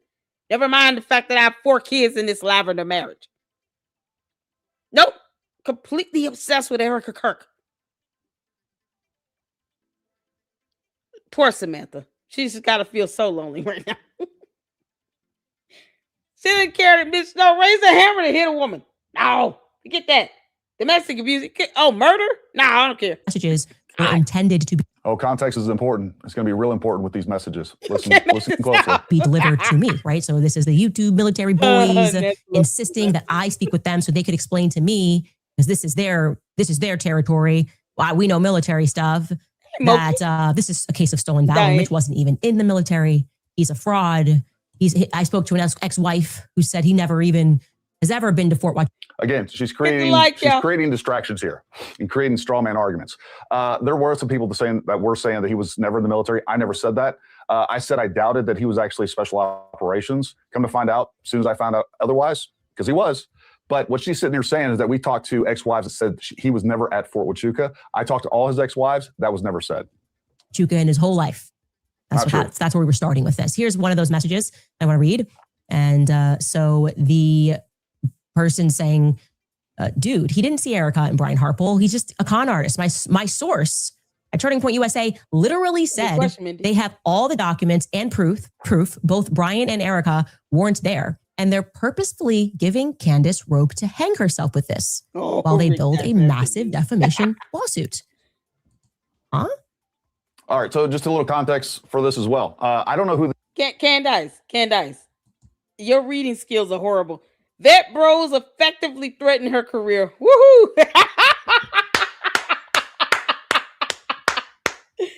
Oh, we got to check that out tomorrow. Tag me in any video where they did that. She threw Valhalla under the tiny bus. Valhalla VFT to Ian Carroll. She threw Valhalla under the tiny bus. Ian Carroll, is that the one where I keep confusing him for a woman? Is that the guy that does he have a mullet or something? Why do I keep thinking Ian Carroll's a woman? I don't care about Ian Carroll. Kiss my ass. Ian Carroll's a man, though, right? It's a guy. Oh God. That's what I keep confused as a woman. Every time I say Ian Carroll, who is she? Oh no, that's the dude with the mullet. Freedom. Oh, Freedom Mercury. Except no talent. Ian Carroll can barely talk. Child. Oh, it's hard listening to him. So cringe. And the whole time I'm like, why does he still have a mullet? Why are we doing this? It's not even cool. Oh, Lord have mercy. Jesus. Okay, all right, let's get back to it. These text messages are, they're not mine. I suspect they're between Ian Carroll and Nate from Valhalla VFT. I can't confirm that 100%, but that's what it looks like to me from what I know about this. Now, what I will tell you is that all of her people, Ian Carroll, Evan Kilgore, many, many more, VFT, these are people that were on her side and for all intents and purposes, I guess still are. But they were trying to warn her, don't buy into the story. And this is after the interview. What? That doesn't make. I'm in communication with Turning Point USA during this time. I sat down with Erika this exact week. What do you? Why wouldn't you? Does that make any sense? Why would you? This doesn't make sense to me. I'm thinking this can't be right. Here's another message. No, she thinks because he went to a military base, that means that his story about seeing Erika and Harpole is somehow credible. Also, it's looking like he spent time locked up and got his special forces tab revoked for crimes against a child. This is according to blank. Anyway, I did my due diligence, and we can do it the hard way. I did my due diligence, by giving her a chance. We can do it the hard way and tie her to a con artist with a horrible history of abuse against women and children and raising $130,000 for him. Like they were basically threatening me before I spoke to Mitch. First of all, you had already spoken to him when he came on you, before he came on your dumb show, you moron. How would you have been able to link up with him and bring him on if you had not talked to him beforehand? That wasn't impromptu. Y'all plant that. You know, they call it premeditation. Candace, I know these are big words for you. Okay? Premeditation, intentional, willingly, knowingly, wantonly. Big words. You will learn more about them as this case moves through the court. That's if you don't try to settle out first, to which I believe she will try to do. Candace does not like discovery of her released to the public. And Candace, discovery works both ways. So you do know we will learn more about you and George from not just this lawsuit, but also from the one from Emmanuel Macron and Brigitte Macron. Yeah, all that discovery will be released to the public, girl. And you get in a hissy fit over George's DUI. How do you all think that's going to go when we start learning about her financials? Any other discovery that can be pulled out of Candace? If it goes through the courts, Candace, it is available to the public. They're not going to seal it because you're Candace Owens. They don't give a damn. You would have to motion for that to be sealed and then give a good legal reasoning as to why it should be. Because once again, I thought you want the government and our court systems to be transparent and to be held accountable. You only want that unless it involves you and George Farmer. Girl, if you don't kick rocks and get your ass on. No. All of Candace's discovery, including her financials and anything relevant to the case, that's going to be available to the public. And the best way to keep that from happening is to try to settle. See, she knows she messed up when she tried to sue the apartment complex, talking about, I've had a yeast infection for 7 months. And then she didn't pay rent and all that. She learned then, I don't like my information getting out there like that. Because look how Lady Luck Clark keeps teasing me about Grimace yeasting. Look how it's used against her. Her photos that she took trying to show that she had this blotch thing going on from yeast infections and black mold. Look how it's being used against her. Now she's mad.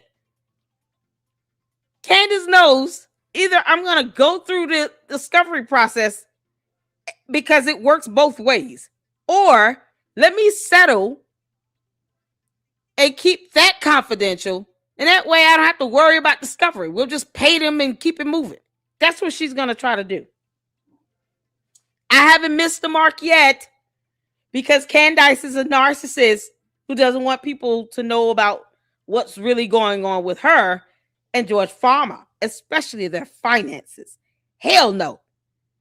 She was so mad when Laura put out that information about the Battery Lane Trust. How do you all think it's going to go when it comes to discovery in court?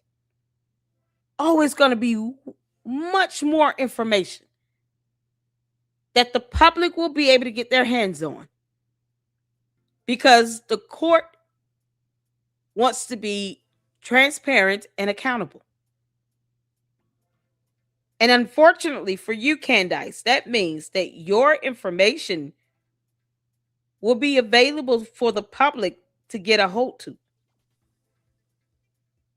And you know the only way to keep that under wraps is to do an out-of-court settlement. And if you do that, then your cult members are going to be like, wait a minute, I thought you wanted subpoena power. What's the deal? And then, they'll probably keep living because then they'll realize, we want to keep our cult leader happy. We're going to have to just suck it up and not ask questions. After a while, they won't care or pretend like they don't. She can't even tell them that she filed a motion to dismiss and be proud of it. This goes to show how she handles this stuff. This is why we go over these lawsuits about Candace. Because when it comes down to it, Candace runs and hides. She doesn't want discovery on her to get out to the public. She doesn't want people to know how much money she has coming in. She doesn't want to risk being deposed or being put under oath or having a financial affidavit given over to the court. And then knowing if she lies on that she's made a statement under the penalty of perjury that's now false and can still be hit with perjury on that. No, she won't want that to happen. So this is why it's laughable to see Ron Coleman sitting here talking about, Brian Harper doesn't have a chance. He's going to lose. Candace doesn't even want to go to discovery. She just says that every single time she gets sued because it's the only way she feels good for 5 minutes. And then she realizes, oh shit, I don't want discovery out on me because I can't even handle George's DUI being put out there 3 years later. And she's got to find a way to tap dance around the idea of her trying to get to an out-of-court agreement and settle to avoid all of that. How do I tell the cult? Candy ass is going to be so mad and so disappointed. They had to learn from us that she filed a motion to dismiss. She didn't even tell them that much. Candace, you're a coward and a punk ass. Of course, she doesn't want to go to court. So all this she's doing, this is a PR. It's public relations. It's a stunt. It's a show for her. The reality hits when she steps into that courtroom. Candace, you have court in June at 1 p.m. Eastern Standard Time. Have your dumb ass there. He spoke to Mitch. We're saying you go through with this and we're going to tie you to this con artist, basically threatening me before I spoke to Mitch. All right. So a couple things here. Number one, we didn't know who Mitch was till after the interview. Here we see that the text messages reference Snow. We didn't know who Mitch Snow was until long after that interview. It's just a fact that this happened. He was there. I was also able to establish it because now it's like beyond a reasonable doubt. Now, when we get back after this brief break from our sponsors, we are going to bring on, and this is his new name, Mitch. So again, Mitch Snow, we didn't even know who that was. Every other time, her original December 9th episode referenced him as Harry Myers. I don't even know if she used his last name, but we knew that it was Harry. But this is the first time that we ever heard of Mitch and later found out it was Mitch Snow. All right, and you can see from these text messages, this is referencing the Gibson GoFund that we know didn't start. Coach Collins banned you for posting up. The only thing I posted on Coach Collins was the dismissal request Candace put forward in Macron v. Owens and got banned. Are you serious? No. Oh, no. Oh, Coach Collins is a simp. He's such a simp. What a simp. Candace is not stunning you, Coach Collins. I don't know what his name is. Am I saying it right? Coach Collins, Candace is not stunning you. She's barely stunned George. She's definitely not stunning your dumb ass. You sipping out here and banning people because of what's already on the court docket? Unbelievable. Is he mad that he was forced to read? He banned you because you sent him words on a paper. Oh man, do we need to send him a pretty picture? Maybe that'll go through.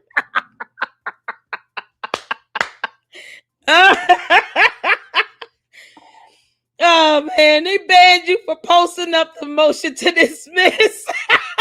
No. Sipping down the listen.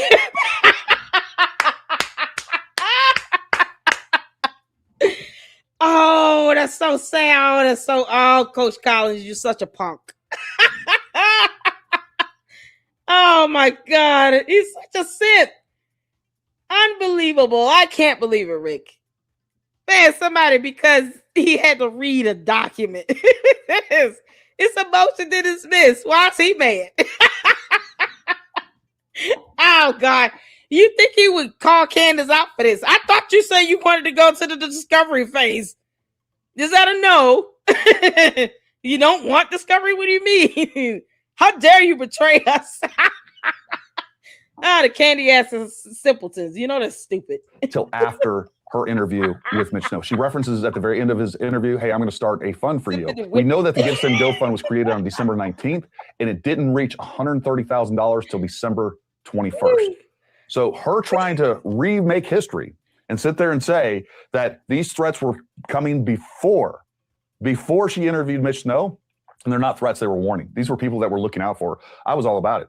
Freaking take this story. I'm fine with it because I know you're lying about so much, and this will just be further proof that you're lying again. But these are people that were in her corner that were trying to tell her, don't air this story. This guy is a fraud. He's a con. And she would have nothing of it. And she turned on these people that were really trying to look out for her. So we can see the date in the timeline here. We know that the first Fort Huachuca story aired on December 9th, 2025. And then we know she sat down with Erika Kirk on December 15th for that 4-hour meeting. And she aired the results of that on December 16th. And then, of course, on December 18th is when she had the full interview with Mitch Snow. What? That doesn't make, I'm in communication still lying with like him. USA during this time. I sat down with Erika this exact week.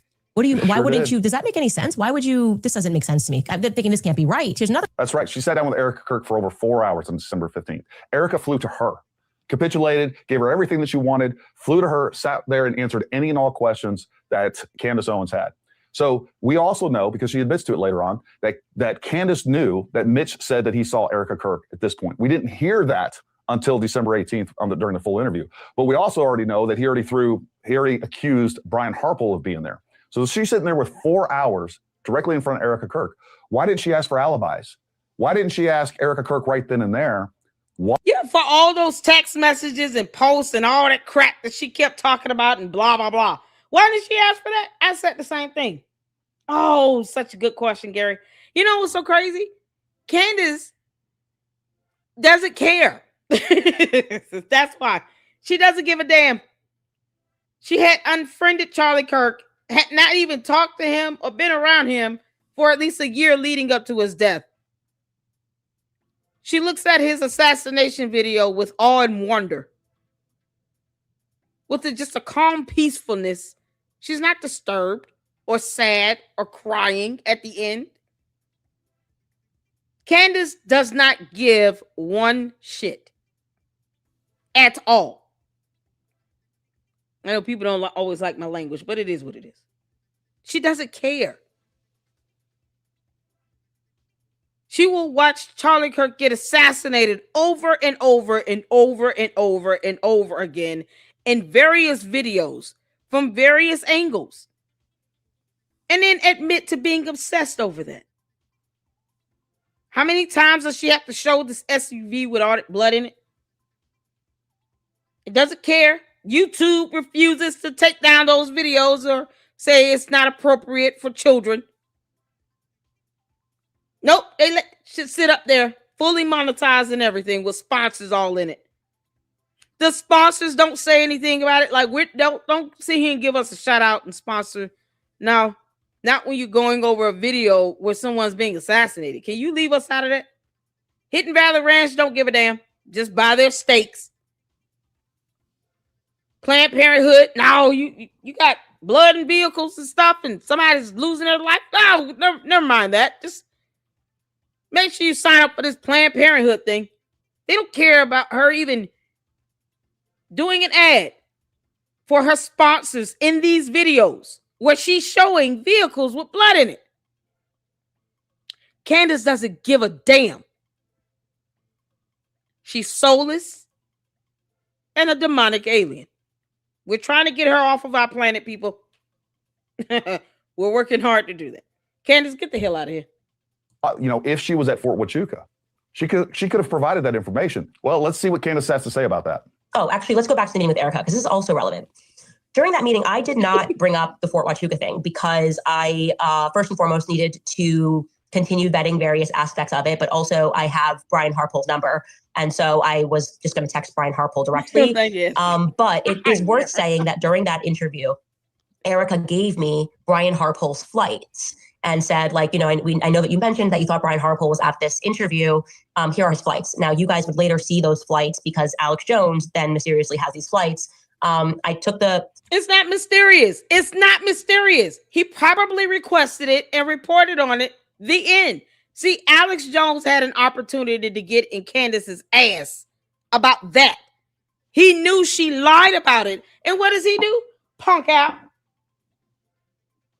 A whole nother simp. Why these grown men keep simping for Candace? They know damn well she lies like hell is hot. And now where's Alex Jones? Still paying out $1 billion to people. Can't make this up. Well, why did Alex Jones release that information before you? That's weird. Flights from her. I thought it was interesting because I didn't bring up Fort Huachuca and I wasn't intending to bring up Fort Huachuca, and I hadn't mentioned Erika on the show. So there she is admitting that she was given exculpatory evidence directly from Erika Kirk that Brian Harpole wasn't there.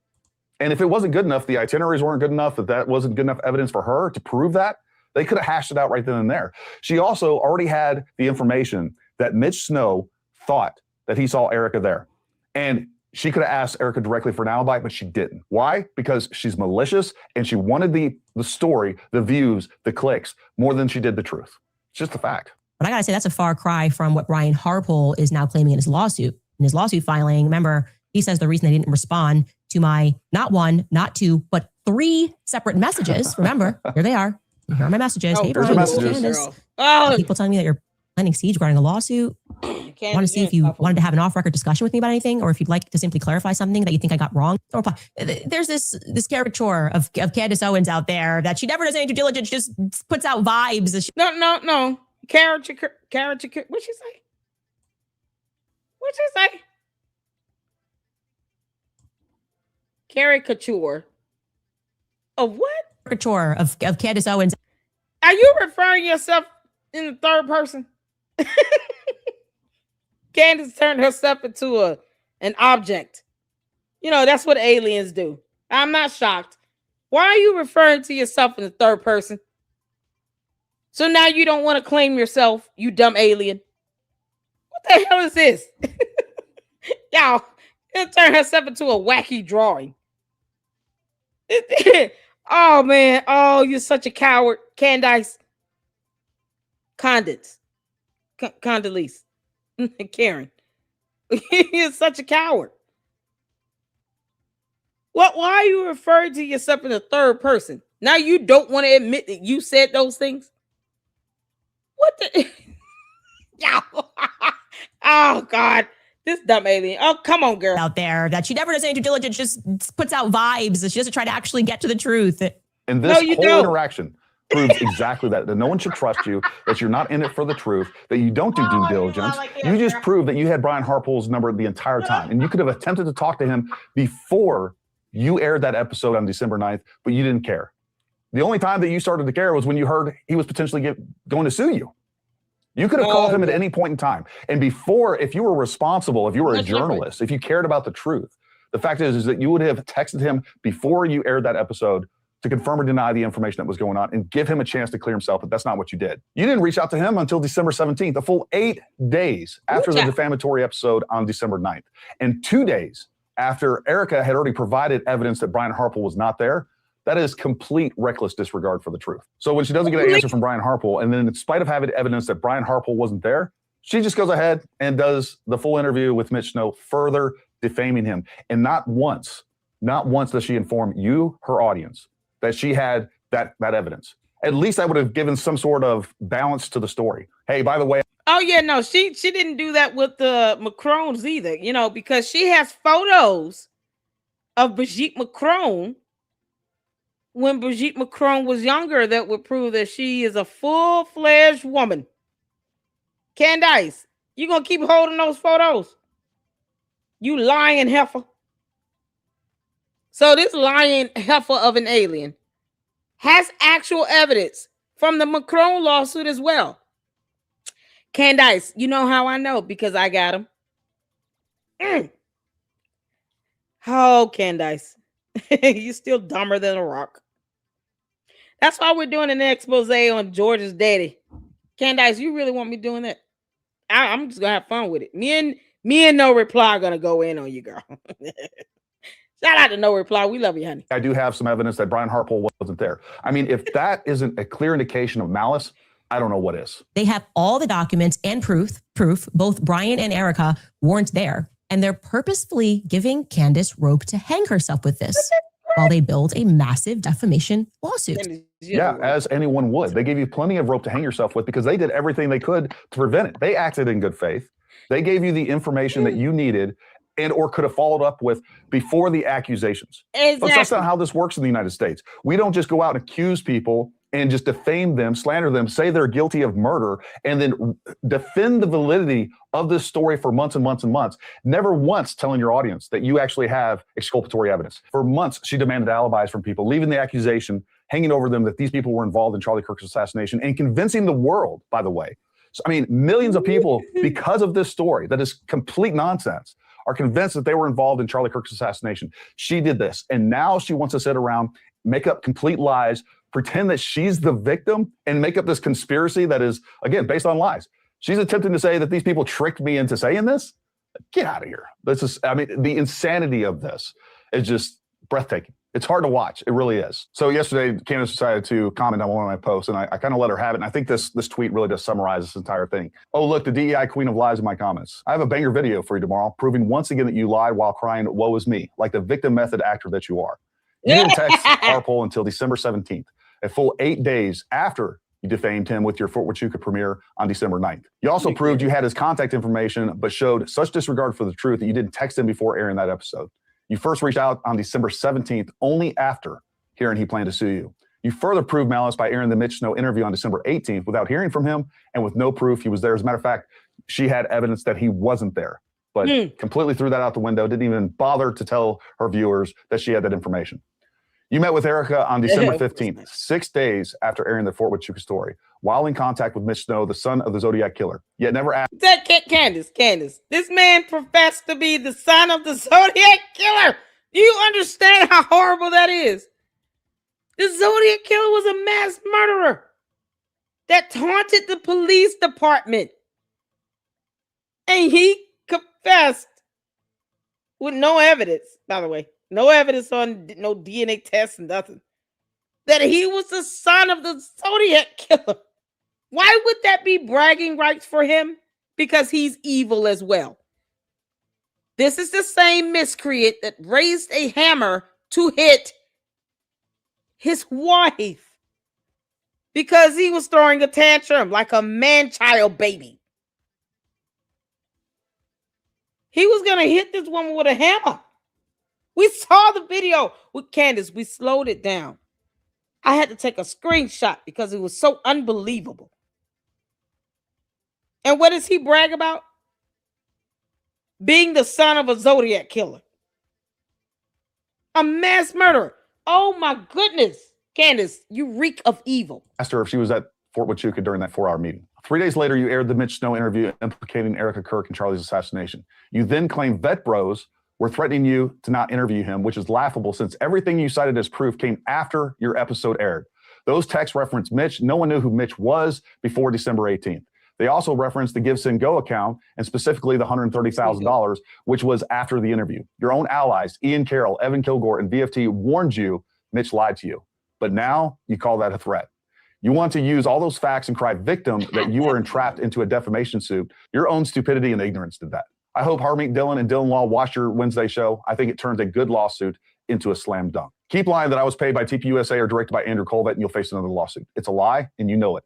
Watching you crash and burn after grifting off Charlie's corpse, trying to destroy his legacy and family is glorious. I'm here for it. Here's a video clip to remind the world how sure you were of the evidence you were providing and stating they were facts while defaming Brian Harpole. I just cannot see how this would lead to anything other than a full confession from the government about the military's involvement in his assassination.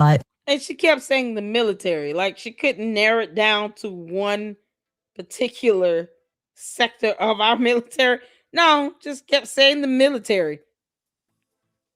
It wasn't until she claimed to have an email from somebody at the Army base where we were able to see that she was trying to blame the United States Army. You know, because there are various sectors of our military. We have Marines, the Navy, the Army, Air Force, Coast Guard, National Guard. Candace, you couldn't even pick one. You just said military. And then you got someone that would be willing to go along with that for $139,000 that he's now having to spend in attorney's fees. Because Baron Coleman is not going to represent him either. You think Baron Coleman is going to walk in and say, Your Honor, I'm here to defend Candace Owens, the alien, and Mitch Snow. My name is Baron Coleman, and I'm an attorney. He's a clown. He's such a clown. I'm just going to deliver the facts and see where they land. So there it is. I mean, that's facts. That's evidence that she is out there destroying people's lives without even letting people know, or viewers know, that she has exculpatory evidence saying that they're not there. At least present that at the beginning. I might give you a pass on that. If you just said, hey, you know what?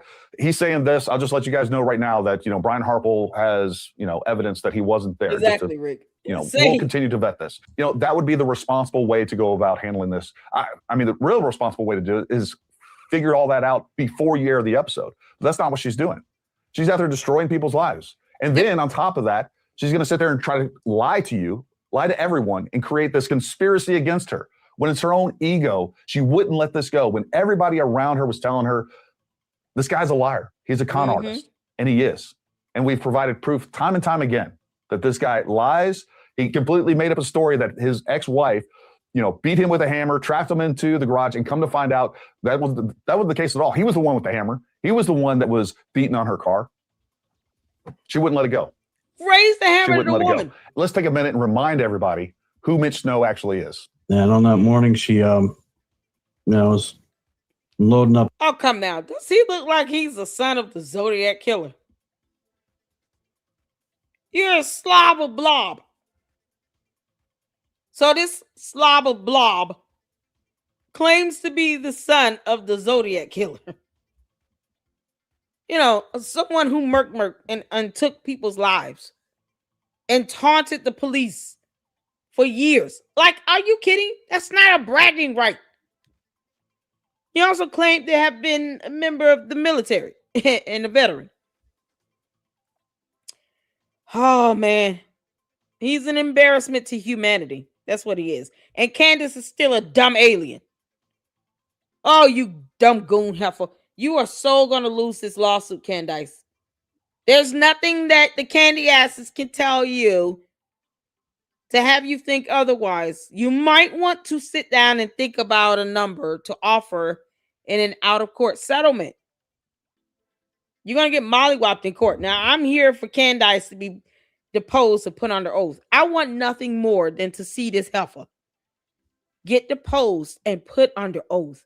Dear God, let that happen. Because Candace, you lie like hell is hot. And when you add that into you being placed under oath, talk about a recipe for perjury. Lord, we thank you. I'm praying that she does continue to keep bluffing like this and get to that discovery phase and get hit with an order to appear for a deposition. I want that to happen so bad.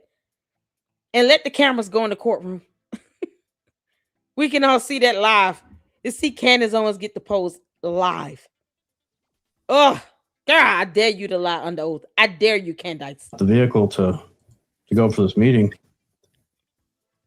You know, she came out and acting real kind. She took my keys, she took my phone, she went back inside and forced me to go back in and find out what was going on. Lures me to the garage that she pre-set up to be like a little prison. You know, she broke the garage doors. Oh no. Hoarded She imprisoned a Green Beret, folks. stuff was stacked against the windows and the other doors. So You're such a coward. It's like a scene out of Misery. Stephen King's Misery happened to Mitch Snow. Yeah. And she lured me in there and attacked me. Hit me with a hammer and break my thumbs, my feet. She broke your thumbs. How did she hold your thumbs down? What she do? She said, one little piggy. Two little piggy. How did this go? How did that go? I want to visualize the idea of someone holding down his thumbs. The thumbs only, not the other fingers. No, screw that. Thumbs only. And holding them down against their will to break them with a hammer. Because our fight or flight response helps us with our reflexes as well. But never mind that. Now she somehow overpowered his big ass and was able to hold his thumbs down against their will and break the crap out of them with a hammer. She came and overpowered me, and my thumbs got, they were in the way. Can you imagine this? How big is this guy? I'd have just laughed. And I got the hammer. What year was this? That was 25 June 2016. Eventually, I was hearing my son cry. I was worried about him, having her maul him with the dogs again. And she had done that multiple times. He had been hurt really bad. So when I heard him crying, I used the hammer to go ahead and break the door handle to get back in, to get to my keys, get my son, get my phone. I used the hammer to go ahead and break the door handle to get back in, to get to my keys, get my son, get my phone. And, she tried to attack me and pulled on my arm while I was holding the phone, dislocated my arm. That's Let's imagine, a 120-pound woman that can pull on a Green Beret's phone, pull on his arm, and just yank his arm right out of socket. It's like one of the surgeries. I'm still recovering from getting surgery. So. Yeah, he had surgeries. Oh, who are these doctors? If it was Dr. Frankenstein, we'll have to interview him.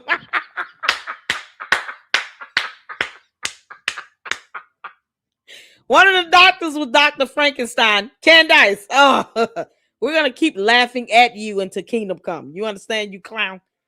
Oh, man. Yeah, we gotta interview Dr. Frankenstein. He had to be the doctor that performed the surgery on Mitch Snow. How did you get your arm out of socket?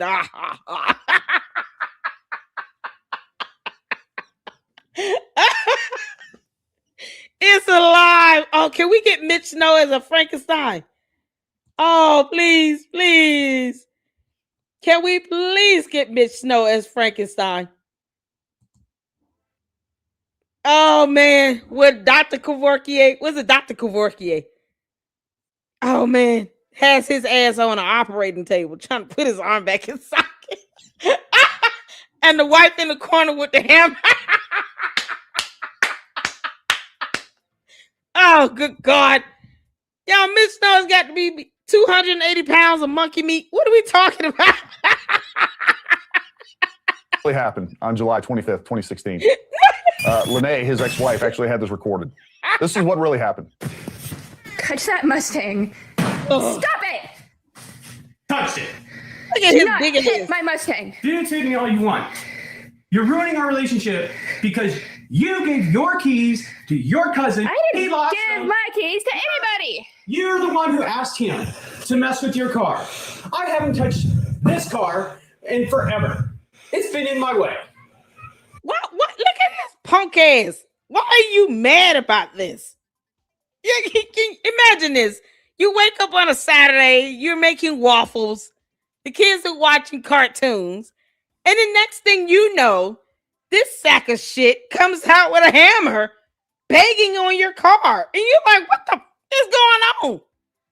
Oh, I noticed decrepit Frankenstein is not hitting my car with a hammer. That's a hammer. And he looks like he is high on something. Unbelievable. This was 10 years ago. This is the quickest way to get divorced. What the hell? Yeah, this is so disgusting. So Frankenstein got loose with the hammer and just woke up to start erratically banging things with the hammer and raised it to hit this 120-pound woman. Because he's a coward and a punk ass. I'd like it out of the way. Son of Zodiac Killer. I have no idea where the keys are. Would love to know. Now crying in the house. But that's not what we were doing today. But you have to do this. You have to. Don't defend ask you a question. now. I can defend myself all I want because you're being insane. You want to video record shit? You want to threaten to hit my car with a hammer? God damn it! Marriage over, Mitch. Goodbye. Don't. See? Then you. He raised the hammer and hit her. Candace, you feel good about that? I wish. Oh my God. Candace, I want you to imagine George gets mad. He goes outside and he takes a hammer and hits your brand new Range Rover for reasons, just because. And then you come out, record him, and then he raises that hammer to hit you with it. What would you do? What would you do, you dumb heifer? You gonna be cool with somebody taking that and saying, "Oh, I don't care about that baby mama drama." They were married. There's a child in that house. Of course, Candace doesn't care. She didn't care about her own kids. Because she claimed that, a whole nother country was trying to take her out, and she still took the kids to a theme park. She don't care about her own kids. There's a child in this house crying. Y'all hear the baby crying? And Candace called that baby mama drama. She didn't give a damn. I don't care about you almost hit your wife with a hammer. I don't care. Did you see Erika Kirk at the military base at Fort Hartuka? No, you don't need video evidence to prove that. Just say you did, and then I'll give you, 100. Now I'm not giving it to you. Now I'll help you raise it. How about that? I'll promote your gifts and go. I'll make sure my cult members give you all this money. I'm not giving you a dime. I'm going to lie and say I'm going to match it dollar for dollar, but I'm not going to do any of that.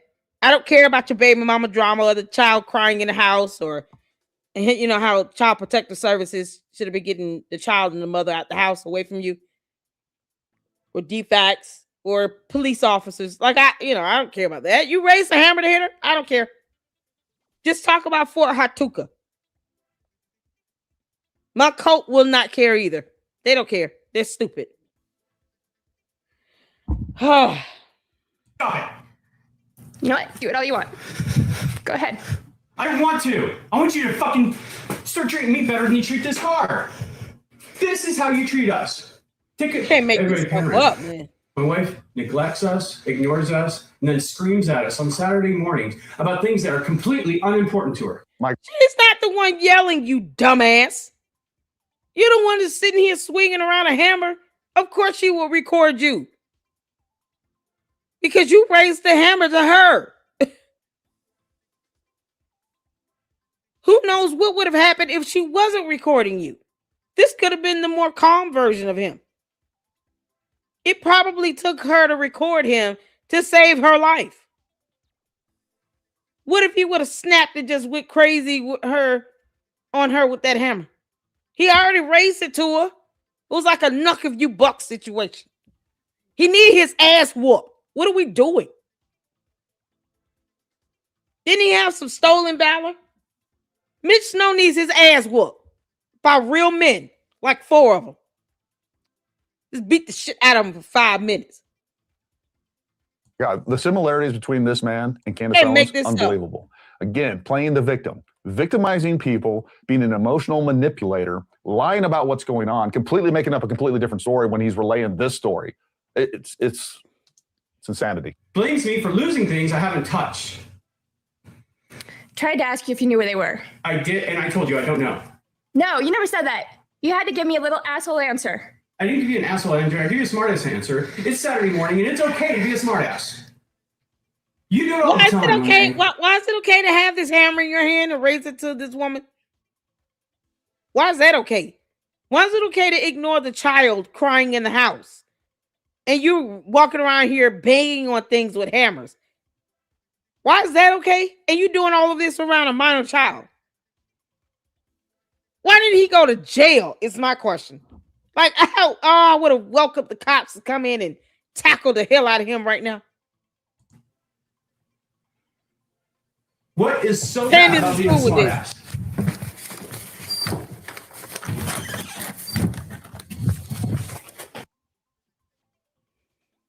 You do. I've never done crap like that, Mitch. Yeah. That's not you do it all the fucking time. No. That's what you do. You just beat our door in with a hammer. Why are you videotaping me? Why are you videotaping Why are me? you acting crazy? You want me to let you in and that's what you... Why do you have a choice to videotape someone doing this? And there's a child in the house. Imagine if she would have tried to leave. I wonder if he would have let her go. Look at what he did to the door. Because he's a punk ass. And Candace is cool with this. I don't care about any of that. Baby mama drama. George gets a DUI. Why y'all looking at my husband? His husband's off limits. He was with his boyfriend. What do you want? Candace, kiss her ass.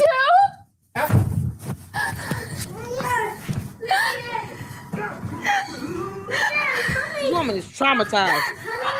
That was 25 June 2016. I used the hammer to go ahead and break the door handle to get back in, to get to my keys, get my son, get my phone. This is the guy that she's raising money for. This is the guy that will flat out lie about something like this. A pathological liar through and through. And by the way, everybody that I've talked to, his kids, his ex-wives, people that he knows, his best friend called me and told me, his only friend called me. It was like, I cannot, like, he's always been this way, but it's never been at this level. What's going on with Candace Owens and all this other stuff. Make this up. People tried to warn Candace. She wouldn't let it go with her because of her own ego. She couldn't be wrong. This was divinely inspired, right? This was divinely inspired. She prayed for this. And it was so true that the U.S. government would have to, there was no other option but for the U.S. government to come out and admit that they were involved in the Charlie Kirk assassination after this nonsense. Folks, there was no meeting at Fort Huachuca Task Force, Joint Task Force Southern Border, where they were conspiring to kill a U.S. citizen on U.S. soil. That didn't happen. Brian Harpole wasn't there. Erika Kirk wasn't there. It's insanity. Candace lied. Believe what you want. But that right there is proof that Candace Owens will lie to you to your face, that she will hold information, she will omit information so that she can get the views that she wants, so that she can push the narrative. That omission of evidence, Candace, is lying by omission. Lying by omission. You know, Brian Harpole's attorneys are going to tear your credibility to shreds, girl. I will come in and testify if need be. I feel the need to testify. Brian Harpole, call me if you need me, honey. Lady Luck Club will come in and testify. Yes, I have gone through all of Candace's lawsuits. She's a bad loser, and she won't even go to the final hearing. She should be deposed under oath and get her for all the money. How much ever she made lying like hell about this, yeah, go ahead and just ask for that in your judgment. Was it $50 million? Yeah, get $50 million. Get the money. It's not all she has. You know, George has like $244 million. They just hide it in all these various LLCs. Yep. Hit up Brandon Tatum as well. He aids in getting that damn merch out. Can't make this that up. She wants, period. It's undeniable. This whole thing is a grift. But you decide for yourself if you're going to believe this nonsense or you're going to step back into reality. It's up to you. Thanks for watching. Until next time, stay armed. Oh, Gary, we love you, honey. Y'all, we got Ami. And, Megan Kelly, we gonna laugh at your dumb ass. Might as well. You can't make this stuff up. Shout out to Gary, Paramount Tactic. I did get a response back from him. Oh, man. Why do I keep missing this? So we're waiting to hear back from him again because I didn't know it was. He's like, hey, come on today if you want. Oh, my God. I'm just not seeing the message. I'm sorry. But we got the invitation. We got the scheduled collab with Ami for May 26th. Y'all, this is going to be exciting. That's on a Tuesday at 8:30 p.m. Eastern Standard Time. So if you guys can, make sure you check your notifications and turn on all notifications so we can be up in here and ready with Ami. And we will be with him for as long as he's willing to hang out with us here in the Lady Luck Club. May 26th, 8:30 p.m. Eastern Standard Time. I'm ready and excited. Oh, my God. And I am so happy. Ami Mama loves you, honey. We got to get this in. Y'all ready? Thank y'all so much for tuning in. We got to end this on some laughter. Okay? I told you all God has blessed us and some great things are going to happen here in the LLC this month. And it is happening. It's happening, you all. So check out Fax Me. Make sure you guys go show some love and support and check out the collab that we did on Sunday that he premiered on Monday of this week on Fax Me. We were able to hang out and have a good time with Edie Marie in the LLC. And we have our collab with Ami coming up. And I'm waiting to hear back from Gary and his producer. So we got some great things coming up in this month. And I just want to thank you all for supporting me here. It's an absolute blessing. And I appreciate every last one of you. You have no idea. I did get the message with Mindy and the Eclectic Journalist. So hopefully we can connect and collab on that. I told her I would love to collab with her. The Eclectic Journalist, I'm assuming is a woman, right? Yeah. Okay. Yep. So hopefully we'll hear back from that and stay tuned. So great things happening. Great things happening. I am so excited. We got to get Artie Trolls next. Yep. Oh, Artie. Artie Trolls is getting it in. Shout out to him. And we got Ami coming up on the 26th. Y'all ready to have a good laugh? We got to get it in. We got to laugh. Y'all, I'm in this wig. Y'all hit the floor where you can see it here. Let's get to it. Tucker has some new viewers, new members of his audience that, from what I read, are Muslims, fans, and even some jihadis apparently are out there watching Tucker. And I mean, say what you want. Those are fans. So you can't discount that. Fans are fans, you know, so don't go writing them off just yet. That Tucker, and he's getting fans. And so having watched him get fans, it's kind of made me think, like, kind of have to look at what I've been doing. And, you know, I've come to realize that a lot of the people speaking out against radical Islamic terrorism also happen to be very pro-Israel. Very pro-Israel. So it's kind of made me think a little bit, you know. I've also come to realize that a lot of these people in the conservative movement, especially the neocons, who are pro-life, are also very pro-Israel. So it's kind of made me have to take a look at my rhetoric on abortion. Because they're also pro-Israel. So thinking, not so sure how I feel about abortion now that I find out all these pro-lifers are also very pro-Israel. Another thing that's come to my attention is a lot of these people who are very for gun rights are also very pro-Israel. Oh, so kind of makes me have to take another look at the Second Amendment and kind of reevaluate, you know, my stance on the Second Amendment, because I don't know, you know, kind of taking a look at my whole political ideology, philosophy, principles, and kind of thinking if there's fans on the other side of those, worth considering. Might want to reevaluate everything I once believed and stood for. Because it's working for Tucker. So I have to think, am I being manipulated? And I refuse to be manipulated. Yeah, I will not be manipulated. I'd rather die than be manipulated. I'd rather die than do that. What else? Oh, where do we stand on trans kids? It depends what Tucker says. Does he have any new trans fans? We'll find out. Let me reach out to his team. All right, yeah. Back. All right, so update me on what he says. Yeah, we'll find out if he's changed on that. Whatever Tucker says. Can we find out if Tucker has any trans fans? We'll wait to hear what Tucker says. Yep, stand by. We'll find out. Whatever Tucker says. Just keep in mind, you've already flipped on this one once, okay? So. I will not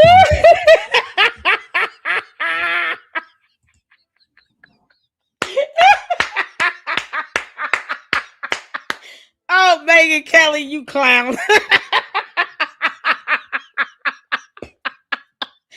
And she claims that she was a former prosecutor. Oh, dear God. oh, man. Oh, Ami. Y'all, sometimes you just got to laugh. I think taking in Candace for 15 minutes, you got to break it up.